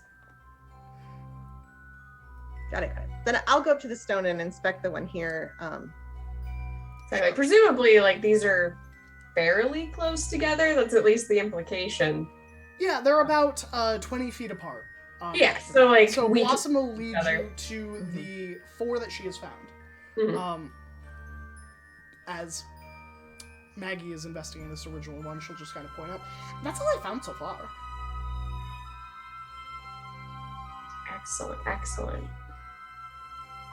So when did Rue and Galnath join you? Oh, Or you join them? well, I'm the one that got them out of the Feywild. You see, they were all, boo-hoo, we are stuck here. And I was like, oh my gosh, I have to leave. Why don't we leave together? So, of course, I let them ride on my wagon, and then we rolled all the way. They're so funny.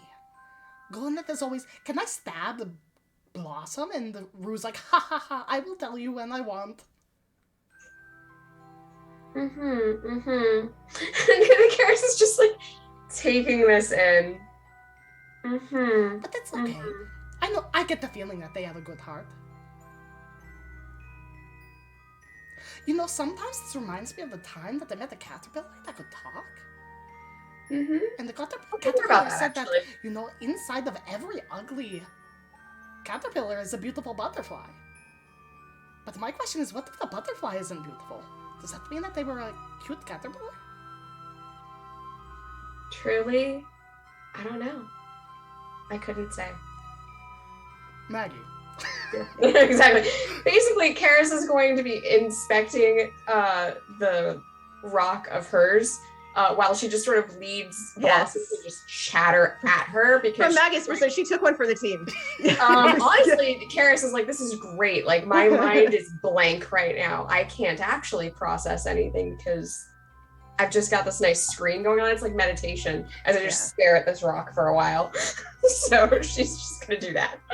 I think so Maggie's gonna sit on the side of the stream and kind of be talking to this rock, right? Like, let's see what's been going on with you. Something's not working so well. You're not feeling so good. Let me try to understand what happened to you. Somebody very powerful put you in place here, and then something eroded over time. I hope I can help you. And we'll even reach down and touch the stone and just try to see what she's feeling or what response she gets just from that to give her a hint about what's going on. Then there's another thing she can try if that doesn't work. Yeah. Maggie, as your fingertips go into the stream and get about an inch or two away from the stone, there is a tendril of heat. Like a visible heat line, like a scorch across the sky of lightning, but of fire. And it connects to your fingertip. It doesn't burn, but it pulls. It is this grasping, like pulling at strings of something recognizing within you. You don't get an answer, but you feel and sense this blur of emotions in a rush of something being forgotten and lost and left, but also freedom in that loss of natural progression of a natural state of being. But then at your touch, these emotions kind of swirl and blur and coalesce into a driven purpose.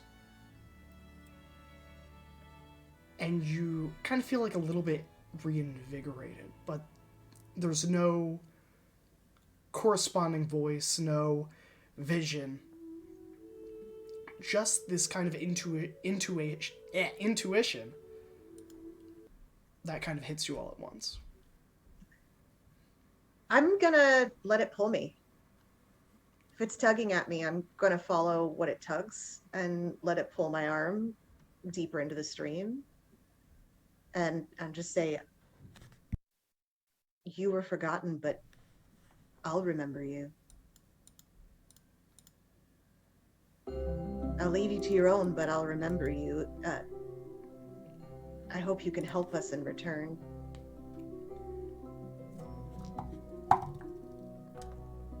And just so I'm aware, you are not going to resist in any way. Okay.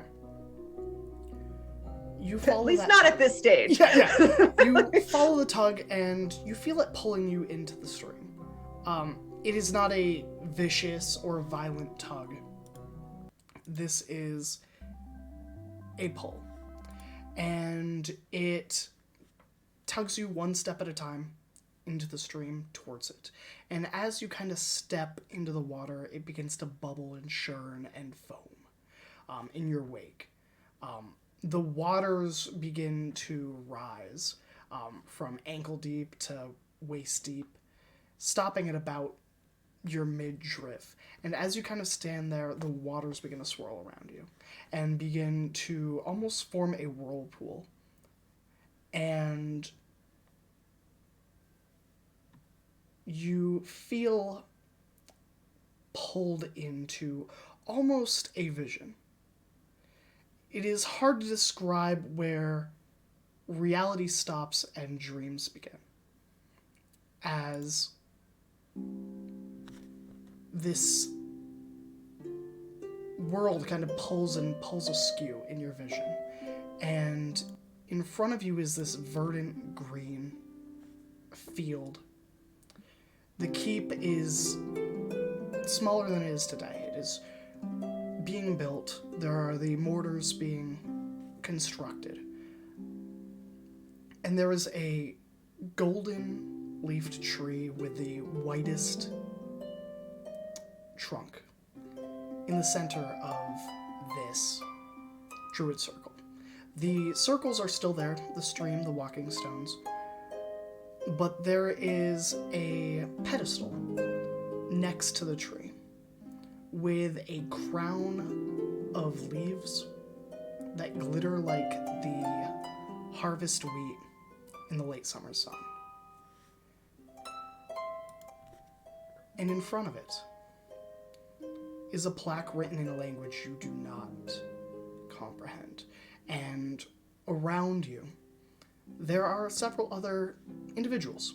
They all wear these green robes and have a green hood thrown over their head, and there is a single amulet, or in some cases a clasp, on their capes, bearing a wolf. All of them seem to be gathered in front of this tree in some sort of prayer. Many of them are carrying druidic focuses, and the leaves of the tree begin to glitter and fall as a wind kind of brushes through them. And out from the tree emerges this beast made of fire and brimstone. It is a wolf. It is large and regal as it lopes about, circling over the druids and circling around them before stopping and sitting next to the crown. In its eyes, they are coal black, but bear a wisdom of countless ages. The wind stops, and the wolf looks over its pack. And there's a forlorn sadness, as if it's not really seeing through to them, but is seeing past them. And then it looks to you. and there is a look of sorrow, of a creature that knows what is to come and knows that it is not involved anymore. It looks to you for a long moment and then turns to face the tree and the crown, and it brushes its nose against the trunk, and two smaller fiery pups emerge. They both kind of have their tongues lolling and they're kind of wagging their tails, which are like swishes of embers that you would think would catch the flora, but doesn't seem to. And behind them, there's a little tiny bee you recognize that buzzes out and down from the tree. And it nestles right on your shoulder as it usually does.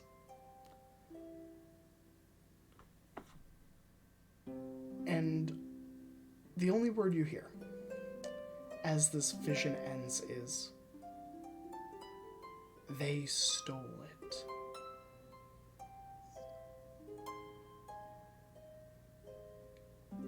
And as the whirlpool kind of recedes, so too does the vision. But roll me a perception check. 16. 16. As this vision is fading, you are able to get one piece of information, but you feel you have to vocalize or ask as this is fading. What would you like to ask? Oh, I'm so torn. Oh. I need to roll to see if she's emotional or logical right now. Odds are emotional and evens are logical. That was a nat 20. That's Who what its are favorite they? bread is. Who are they? And is this in regards to the worship or the... They stole it.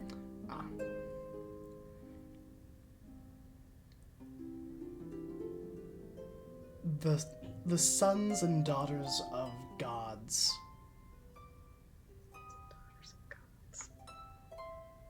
Stole the flame. My pack is divided, and my flame has burnt out. But from the cinders they shall arise. Fire need not destroy. I think, having asked the reasonable, helpful question, and whether or not she gets an answer, but she just says, "What's your name?"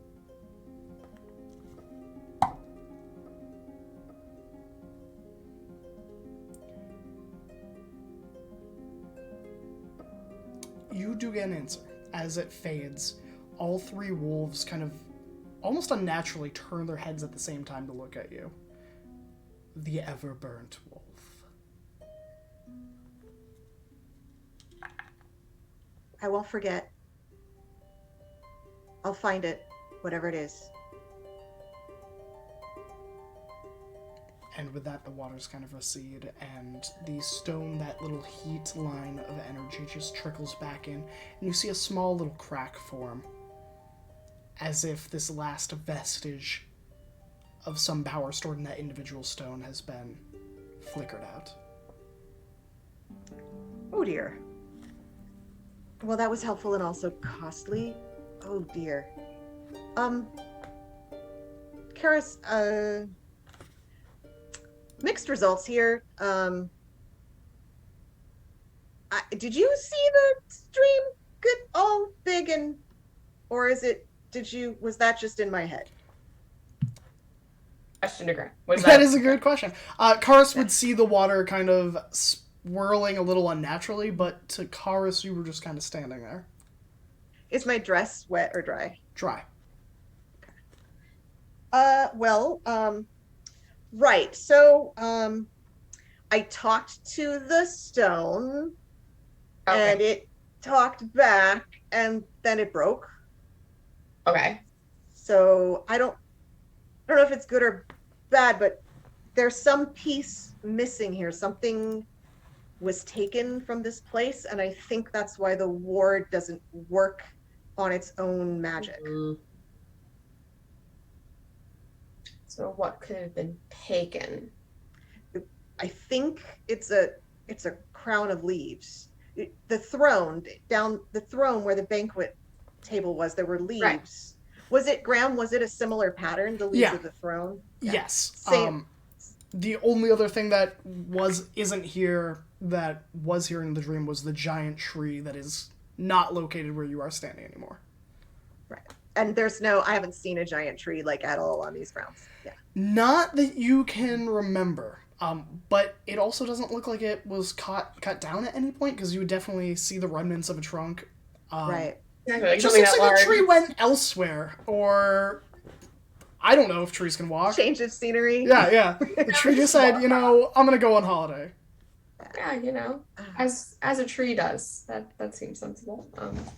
On a hollow day. Yeah. Ah!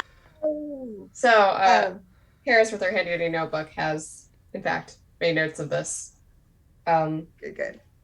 She's I'll recount the vision. Sort of like rudimentary design of where those stones are placed. Does there seem to be a discernible pattern other than, I guess, an arch or like a line? So they seem to be in a circle that surrounds this platform, if you will. Okay. Like they were built into the ground, and probably due to erosion, this platform has actually shrunk. But at some point, they were probably on the edges of a much larger platform. Okay. So I reconstruct that, and I share that with Maggie. So based on what we see here, and the circle looks complete, like all the stones are here. Yeah. Something else is missing. What did you say you saw in your vision? And she'll recount the vision in as much detail as she can remember. Although when she gets to the part about sparkles coming down from the tree, she's going to actually take Sparkles in her hand and go, you don't actually know anything about this, do you, Sparkles? I figured that was just part of the vision, and it was okay. Yeah, so that's what I saw, and then the stone broke. Right. So Graham, small recap of the vision. My apologies. I did not. Do you want me to give it from Maggie's point of view? Okay. There appeared to be a circle of druids. They were doing some kind of ceremony, and there used to be a beautiful white tree with golden leaves. I think some kind of magical or magically invested tree. And there was a crown of leaves also there. And they did the ritual, and a wolf of flame came out of the tree, and 2 pups came out of the tree, and also Sparkles came out of the tree, which I think was just my brain adding. So they came out of the tree, and they told me that they took the crown. Well, they took it, and I assume the crown is what they mean, though I suppose it could be the tree too. They said the sons and daughters of the gods stole the flame, and that their pack was divided, which I feel like I can relate to, and that the flame burnt out. Right, it was the flame burnt out. It was fire my got destroyed. flame has burnt out. You're muted. Can you hear me now? Aha! Still Ha ha ha! There. Chat can hear me, you couldn't hear me. It said my flame has burned My out. flame burnt. Okay. My flame burnt out. So I think that the bigger wolf passed somehow. And fire need not destroy, which I agree. So I think that getting this crown back might help. Who are the sons and daughters of the gods? I don't have any idea. I was hoping you would know. And that's what she's thinking about. Is this something that the Empire espouses, that they're the children of the gods of some respect because of the exarchs who live in the capital? Like, is that That's a is fair that something that's a fair familiar? assumption for Karis to make, but Exactly. Like, there are other exarchs that exist. There Exactly. are Azamar, who are quote unquote Yeah. celestial, to a degree. Hard to narrow it down off that information.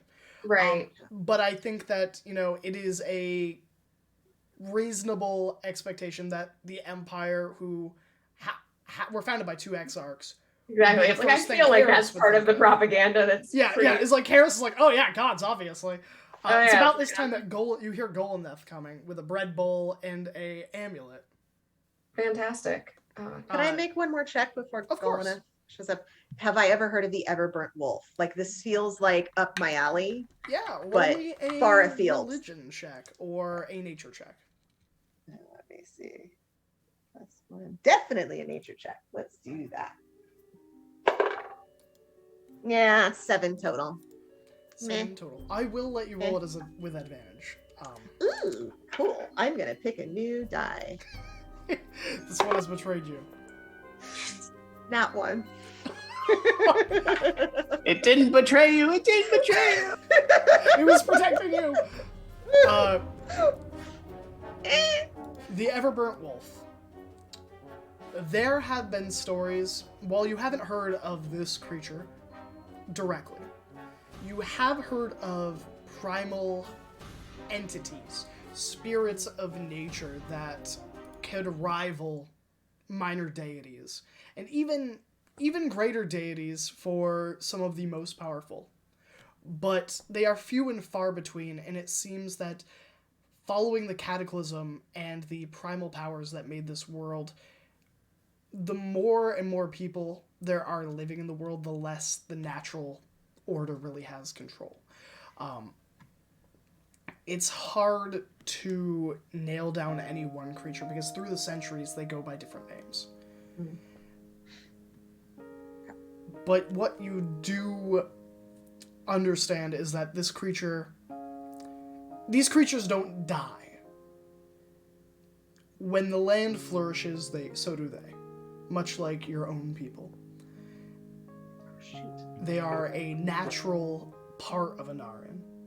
And as such... Hello? Oh, hi! I lost volume. Oh no! At what part did you lose me? Now I can hear you. Yes, I heard when the land flourishes, and then I when forgot the land to turn the flourishes, Bluetooth off so my do phone. they. Much like your own people.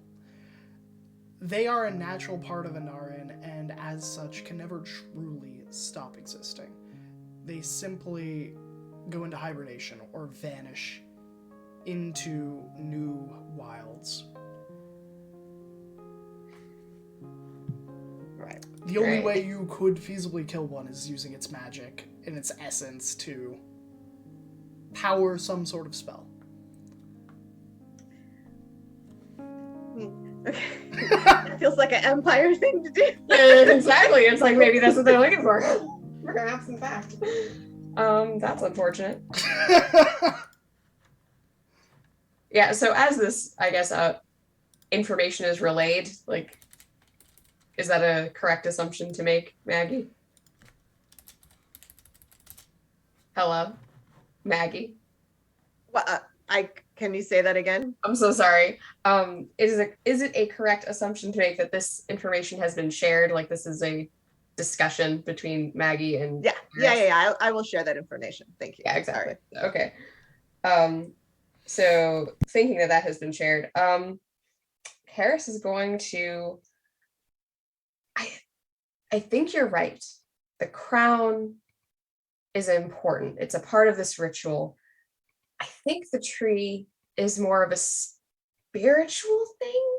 It feels like something that's been more invoked by the ritual than it does a physical thing. Yeah, it's not an actual tree that has been removed from this site unless it was so many centuries ago that the land would like heal she's from looking that. at the platform now, and like the platform is stone, isn't it? It's definitely like not a tree. Yeah. And was not previously a tree. It's not a tree as we know trees to be. Yeah. That would be what I would say. It's not a tree as we know trees to be. Precisely. But it would be here, right? Like on the platform. Or there would be some evidence of the platform having been broken.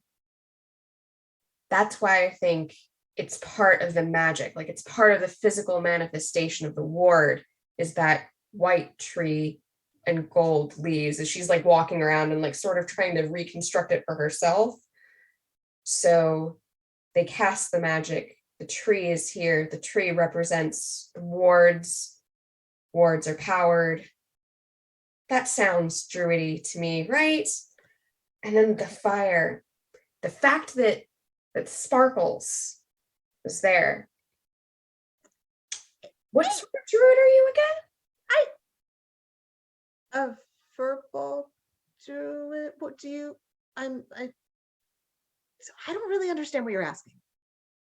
Well, like there are different types of druids, right? The same way there's like different types of wizards. I suppose You're all the really same, are you?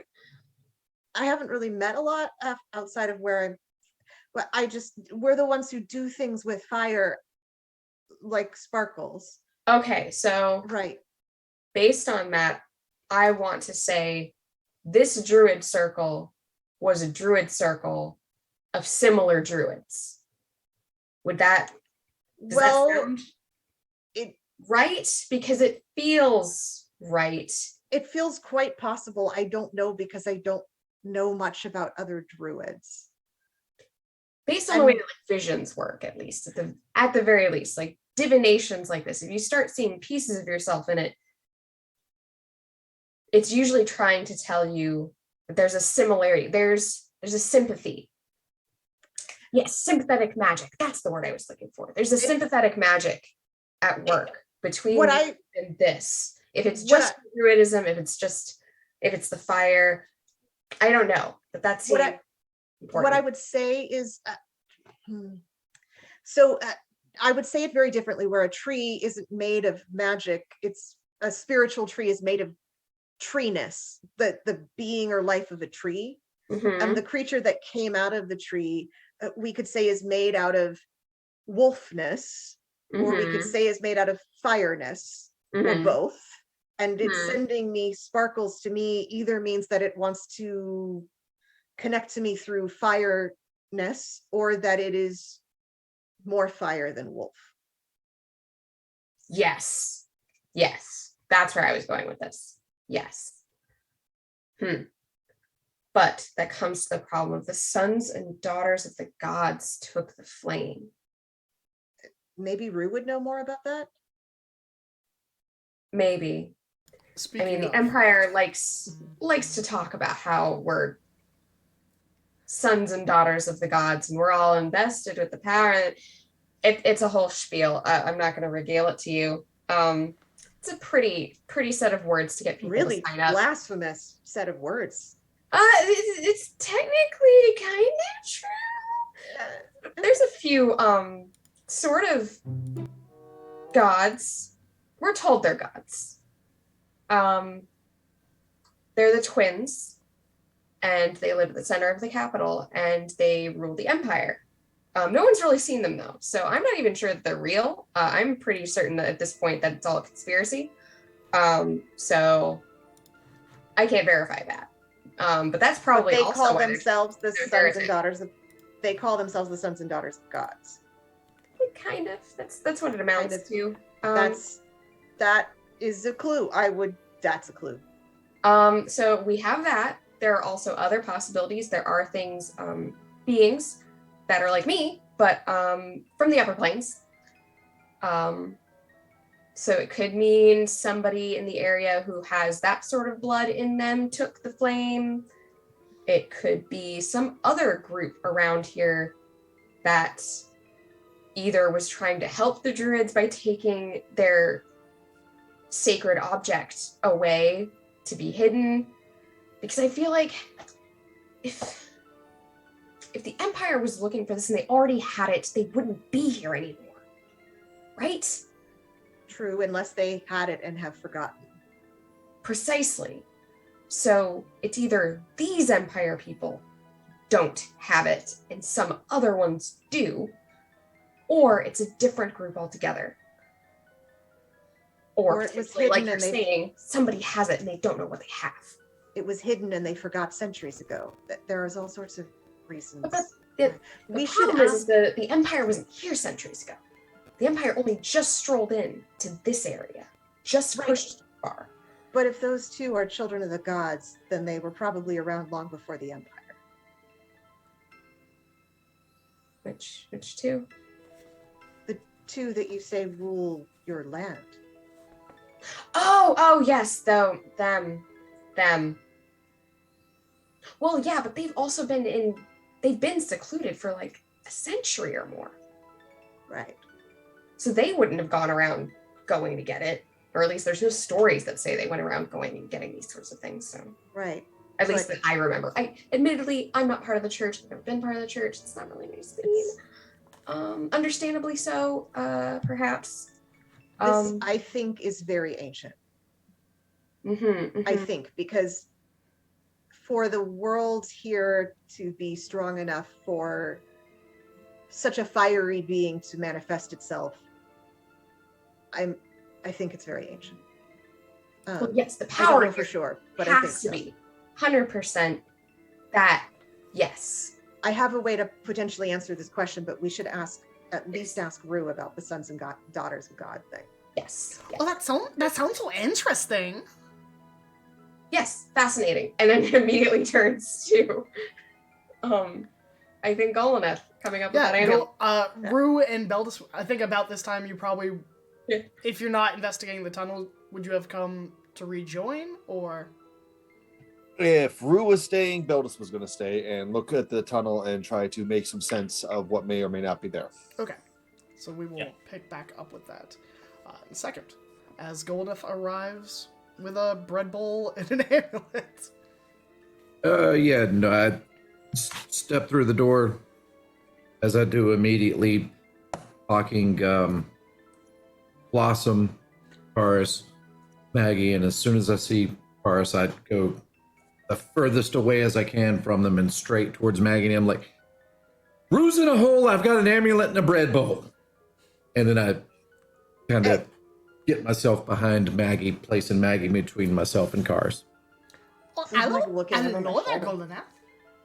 Ah, You have a what in a what? And then she comes to like lean up with a bread bowl? Like, what the hell is this? I look around Maggie and kind of half step You out. just leave Rue in Right, a okay, hole? yeah, we're not, this dynamic is going to stop. We're going to stand in a circle and talk to each other's faces. Hey, Okay? for it. Oh, did something happen? Goldeth I'm never not told me the about one that. who poisoned I mean, to be anybody. fair, Goldeth never told me that they had more than one friend. That's Here, not you know- many friends. Can you tell us what you meant and slow down? So I've got this bread bowl. There's an amulet in it. Much like the amulet, Rue's in a hole. Can you explain the ruse in a hole part? I feel like surprisingly that's the most weird thing that you're coming in here to tell us. You know what? The amulet. Okay, fine. Can you just hand me the bread bowl? And you just hold out her hand for the bread bowl. Hand the bread bowl at arm's length.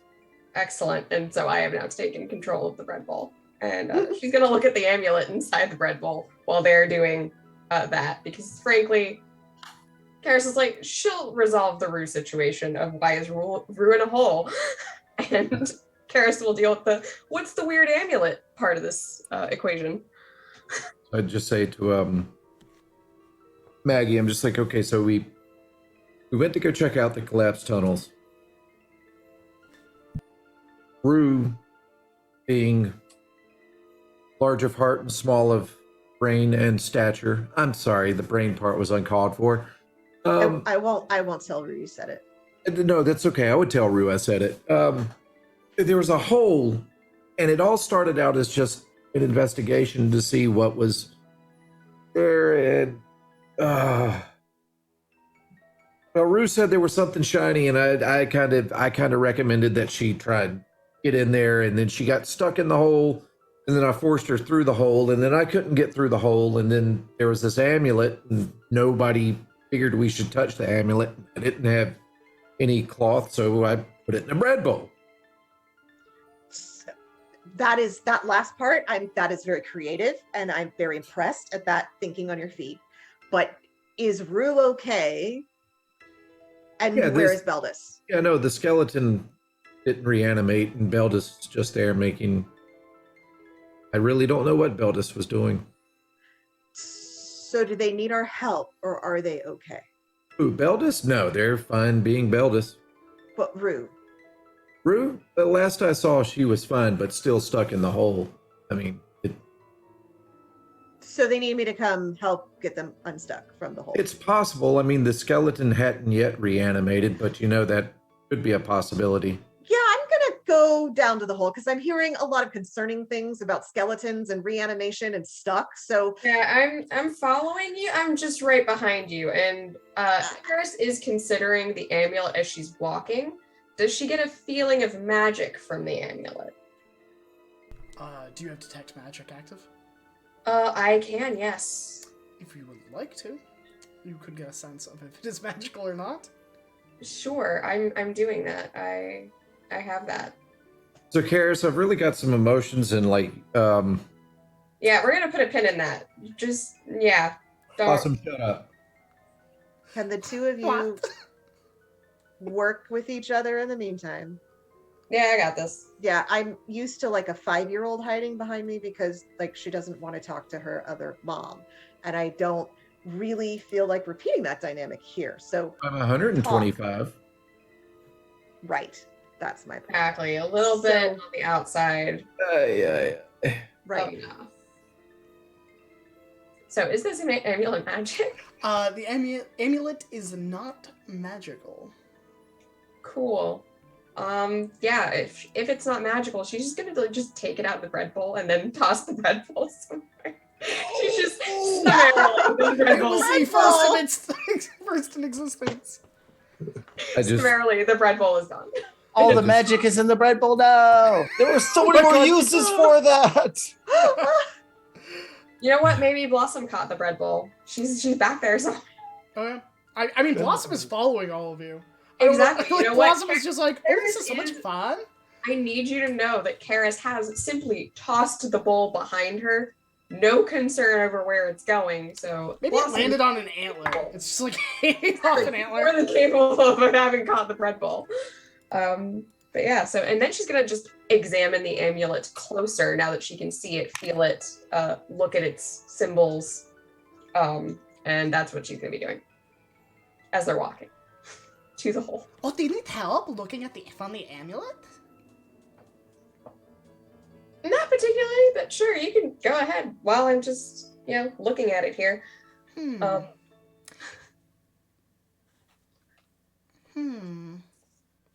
have I seen this before?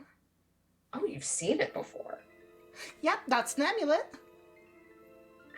Have you seen this specific amulet before, or just that it's an amulet like other amulets? I just rolled 2 nat 20s. There is a moment of Blossom's expression that drops the facade of playfulness and, pretending to be obnoxious for a brief moment of, taking this serious. And her brows kind of furrow, and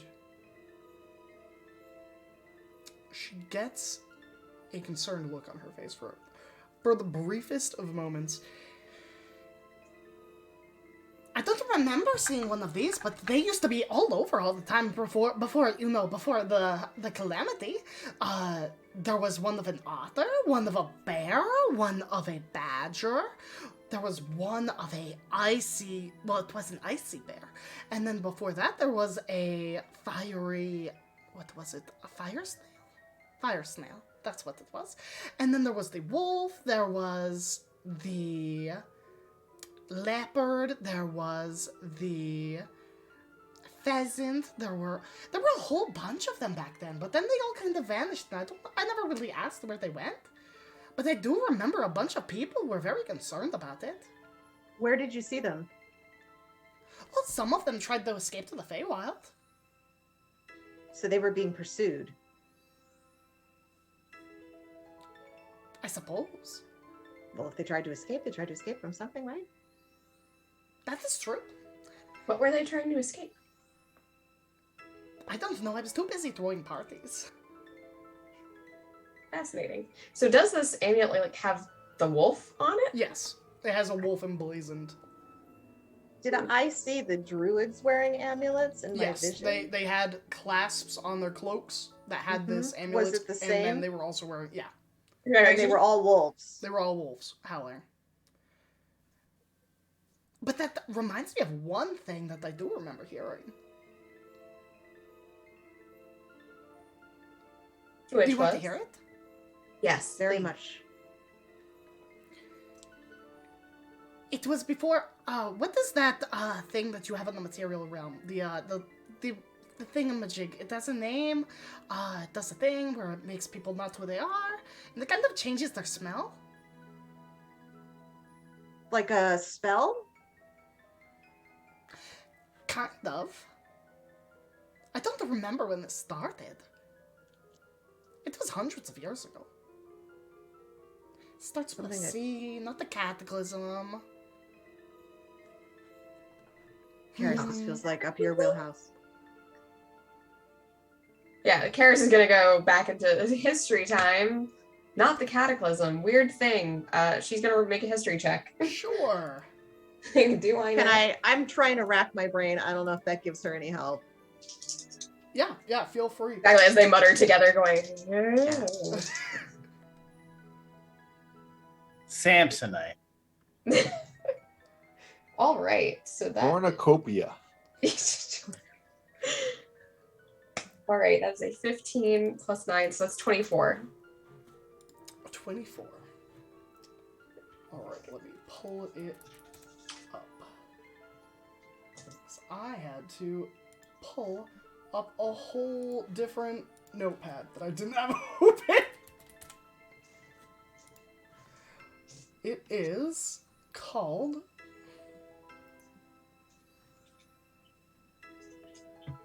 Sorry, it's not a C, it's an M. It was the Malevolence. That's what I'm thinking of. There we go. Okay, the malevolence. Yes. That's why. That's an M. The malevolence. Yeah, it was like this thing. Back then it wasn't like a misty thing or like a cloud. It was an actual creature, and then it was trying to eat up everything and turn them different. So maybe that's what they were running from. Did it look like? Well, I don't know. There's no stories about what it looked like. It was just a creature. Some people said that was like a spirit, like the ones that were running away. Other people said that was like a angry big person, but other people also kind of described it as something that doesn't exist. It was like not hard to describe, but just undescribable. Like the opposite of existence? Maybe, or like when someone sees something that they've never seen before, sometimes they just can't process it. Right. And just there's some more frantic scribbling. And it goes. There's some frantic flipping back to the other earlier pages on notes on the malevolence, and there's like some definite like heads down moments. Turning people different, they look different and they smell different, but they're still alive. Oh yes, I mean they would always be still alive, but they wouldn't be the same person. They would be like, it'd be like if Golaneth got hit by it. Golaneth right now threatens to stab you, but probably wouldn't stab you. But if Golaneth got hit by this, he'd probably stab you and not warn you. Yeah. Turn them bitter and evil and vindictive and scary. But if he had already been evil and vindictive and scary, it would have turned him nice. Oh. Oh, it flips. Oh. And she just some more frantic scribbling about the malevolence. And then there's probably some more flipping. And then, does she still have mirror shards? Pretty sure she still has mirror shards. Yep. You still have There's mirror some frantic shards. clicking in Golnet her still bag, has and a she like cursed looks at them. dagger with it. Yeah, she's gonna look at the clicking in her bag and is like, yes. And I then had cursed scribbling. bread also, but Live and let rye. Nice. Literally a breakthrough happening here, but she's no longer looking where she's going. She's simply following Maggie's footsteps. So like she's got the periphery vision going on of like I can see Maggie ahead of me, and that's about the only thing I can see other than what I'm doing. I might even do a little bit of it. There's a rock ahead. Duck here. Exactly. It's like ducks. So anyway, Golnet, I was helping so many people like you told me to, because you told me to help people, but also then I found your friends. Why didn't you tell me that you had any friends? How I don't have interesting. any friends. Not even Rue? Golnet, you have friends. I'm standing right here. Even it sort of gestured back to Karis, like, if she wasn't your friend, she wouldn't be here. We followed you and Rue to get you back.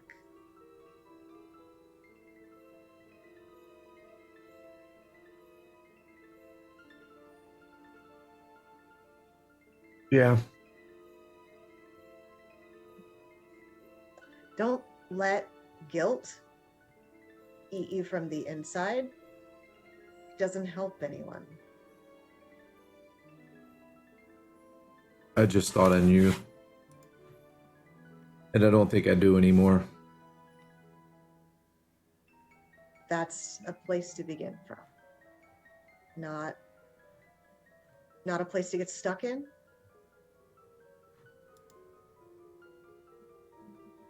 Then I'll look at Blossom and be like, what a friend subject.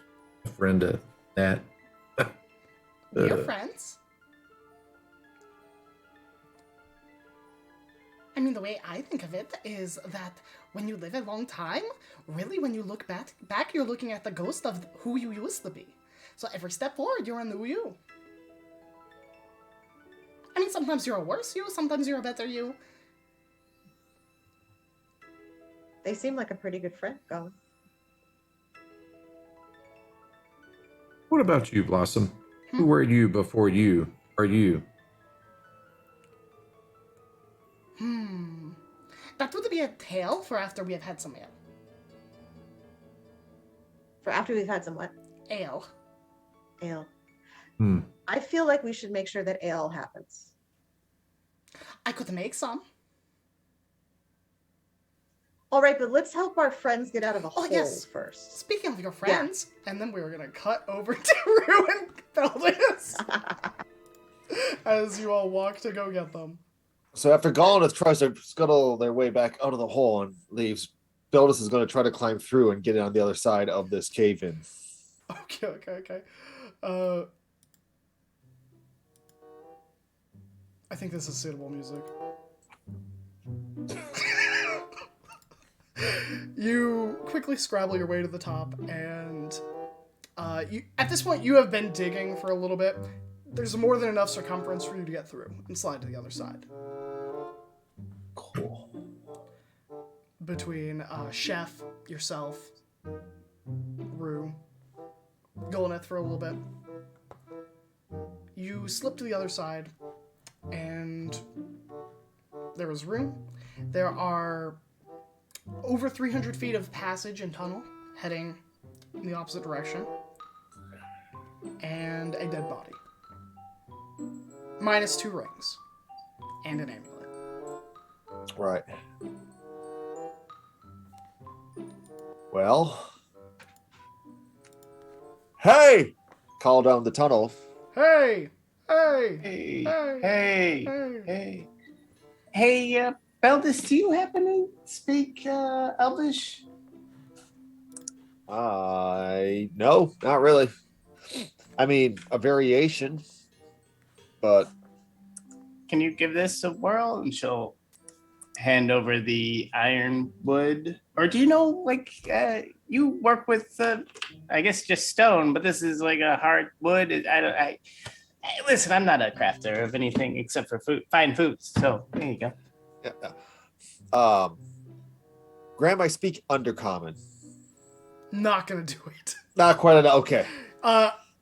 You can maybe recognize like one of the symbols, and you're like, it's like knowing a mixture. It's like knowing Latin. Yeah. You're like, yeah, I can kind of assume that this means this. One of the words is like the possessive to, or like directive. This may have been a gift. From what I can, it's similar but different. Oh. Okay. How's your vision down here? Can I help you out with that? I mean, it's dark, and it's very dark that way, and yeah, so you were saying this stonework looked weird. I want to just look at the stonework and see if there's anything that might make sense. Yeah, it's just up ahead here. I'm gonna tap you on the shoulder real quick. Tap tap. Just gonna give Eyes of the Night. Also will give Galnif also, all right, Beldis also 300 feet of dark vision. Oh, wow. Yeah, let's give it a look. That's a lot of wow. Okay. Extra. Woo. Yeah, So- sometimes you forget that like not everyone can see as far as I can see. But I mean, that's easy to forget, but do you see like this all the time? I mean, mostly at night. In the daytime, it's kind of like somehow worse. I don't know. What about you? What is your?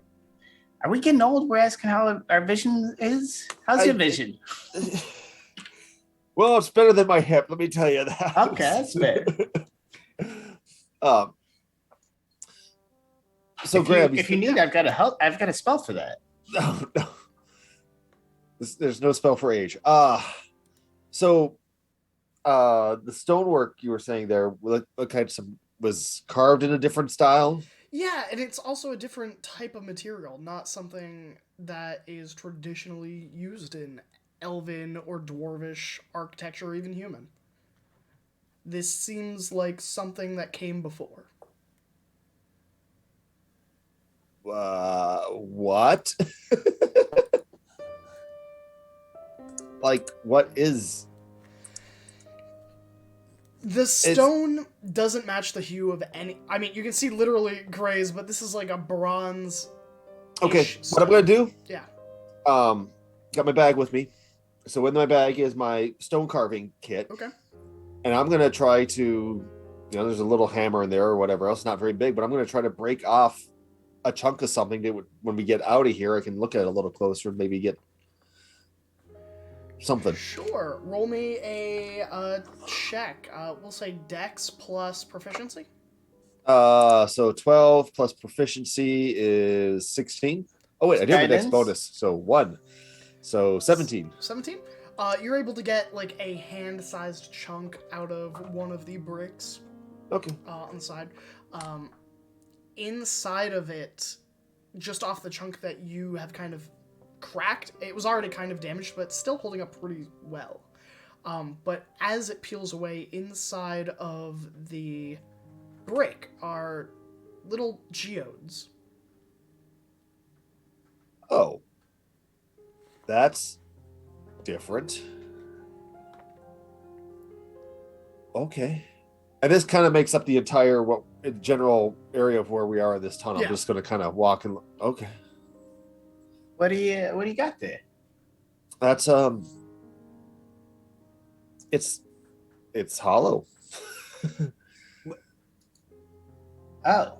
It's when we get some light on, it'll love to see what color is, but that's not normal building Can we materials. start a fire? Do you have a way to make fire? I should have a way to make fire.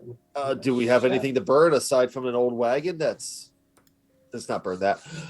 Graham, I want to look at this pile of rubble because we asked the question earlier and weren't able to get a good answer. Which direction was it pushed up? Sure. So, it looks like it was pushed up from the tunnel, sloping up to the crevice. From this side, it looks like from what you could assume, someone was trying to climb to get to the top of it. Okay. But also it could have been piled up deliberately to block or to mix. It's hard to tell because sediment kind of moves naturally over centuries. But either of those could be easily inferred.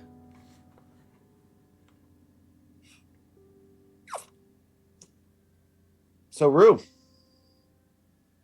what do you think's at the other end of the tunnel? I think maybe we go take a peek.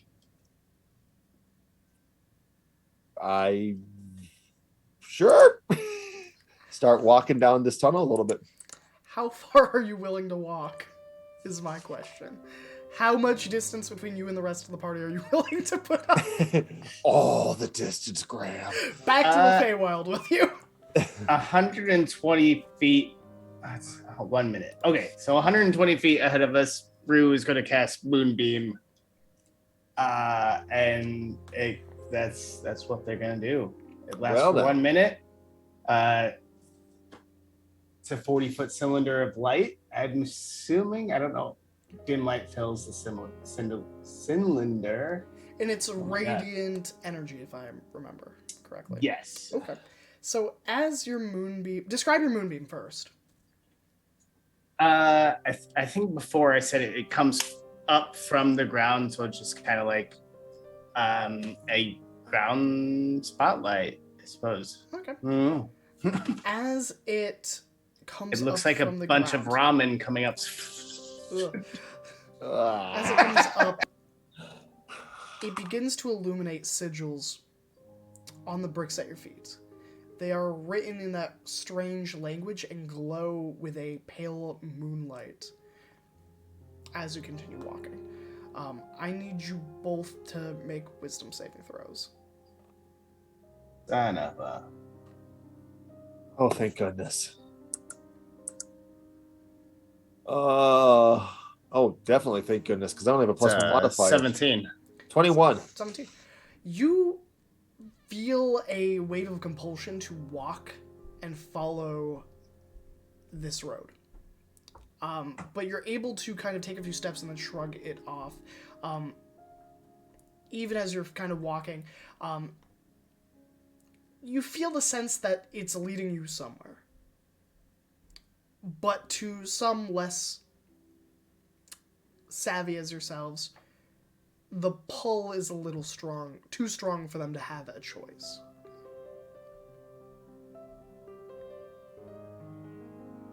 Do you feel that?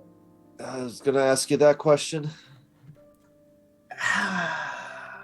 Is it time to turn back?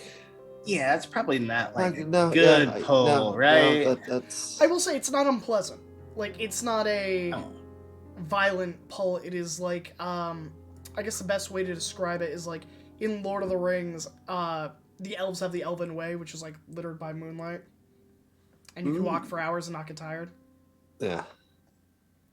I mean, Kind of curious, like but caution. Cautious, yeah, cautious. We should grab everyone else, right? I mean, we definitely should check out where this goes. I mean, we can clearly handle whatever is at the other end of this, but you're right. We should, for the sake of saving the time to explain it later, make sure we grab some friends. Wait, so now I think we should just go. You're arguing on both sides here. No, we're going back. We're going back. Oh, okay. Sorry, I listen. I got pulled. Where the hell did you go? So I don't know. Listen. Not now. I mean. Oh. We were in the Feywild. Yeah, where were you? Oh, why did you go to the Feywild? It wasn't our choice. We just I stabbed Gollumith and we went there. Okay. Listen, let's go back. I'm afraid to ask you to explain that part to me, but you just went there. You just decided, oh, hey, we're going to. All right. Hey, we just talked to a whole bunch of like starless, voidless things from the other part of the world. Let's go to the Feywild. Was that really the thought process? No. All right. So what happened? Do you remember? I got sent to a different plane of existence. And then I saw Gollumith there, and I put 1 and 2 together that he stabbed somebody and he got there. So I used said knife, stabbed him, because I thought we'd go back, and then we ended up in the Feywild. Bingo, bango, bongo. Oh, that somehow makes sense in the weirdest way. Yeah, it's magic. Of course it's magic. It's all magic. Everything's magic. Yeah. So how are your parents? How you been? It's been like, I don't even know how long we've been gone. Like a week? It's been a month. A month?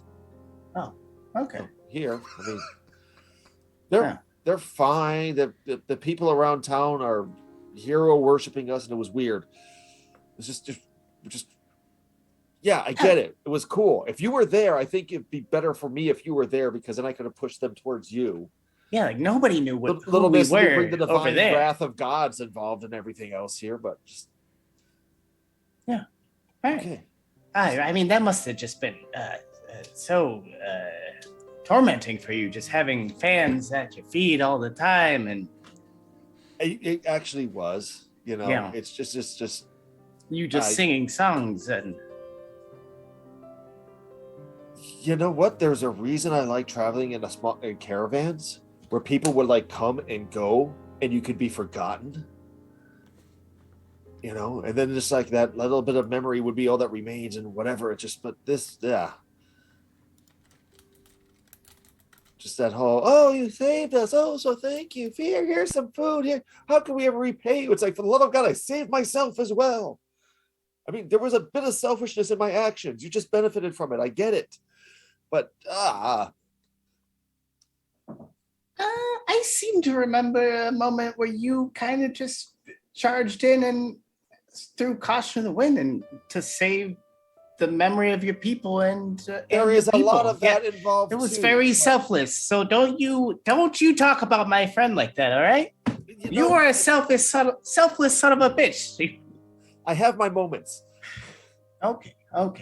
So And do you then want to the walk down selflessness this of tunnel, or do you No, want to go we're not back? walking down this Oh tunnel. God, I thought I had you. Okay. No, because okay. we're going to walk down this tunnel. We're going to think everything's fine. We're going to hear some weird noise. We're going to turn around, and we're going to turn back, and we're going to see like our own heads done, decapitated on sticks or something twisted like that. This is that would be spoopy. that would be very, very spoopy. That's. Do you hear that? Yeah, I do. Let's go right now. All right. So you turn back to head back towards your friends. For once, actually throwing me for a loop, where the party was not split, and in fact spent one campaign where they did not run away from each other. Woo! As you make your way back, is there anything in that wagon when we come back? is there anything in the wagon?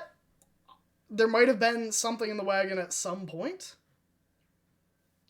Okay. Whatever was there is long gone. Rotted and that's perfectly fine. Yeah. Is there armor or like a sweet leather jacket left behind on the elf? Nope. They are skin and mostly just bones at this point.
someday soon in the coming weeks, find me on Fridays doing some cool D&D stuff.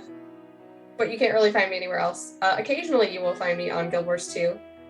Sometimes when I find the time to go on there.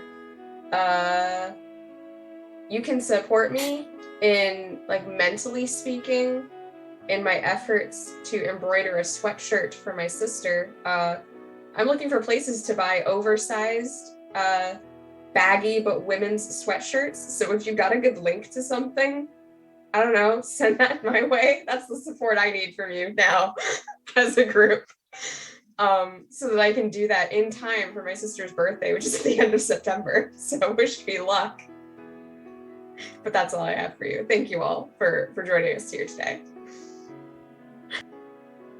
Hello, everyone.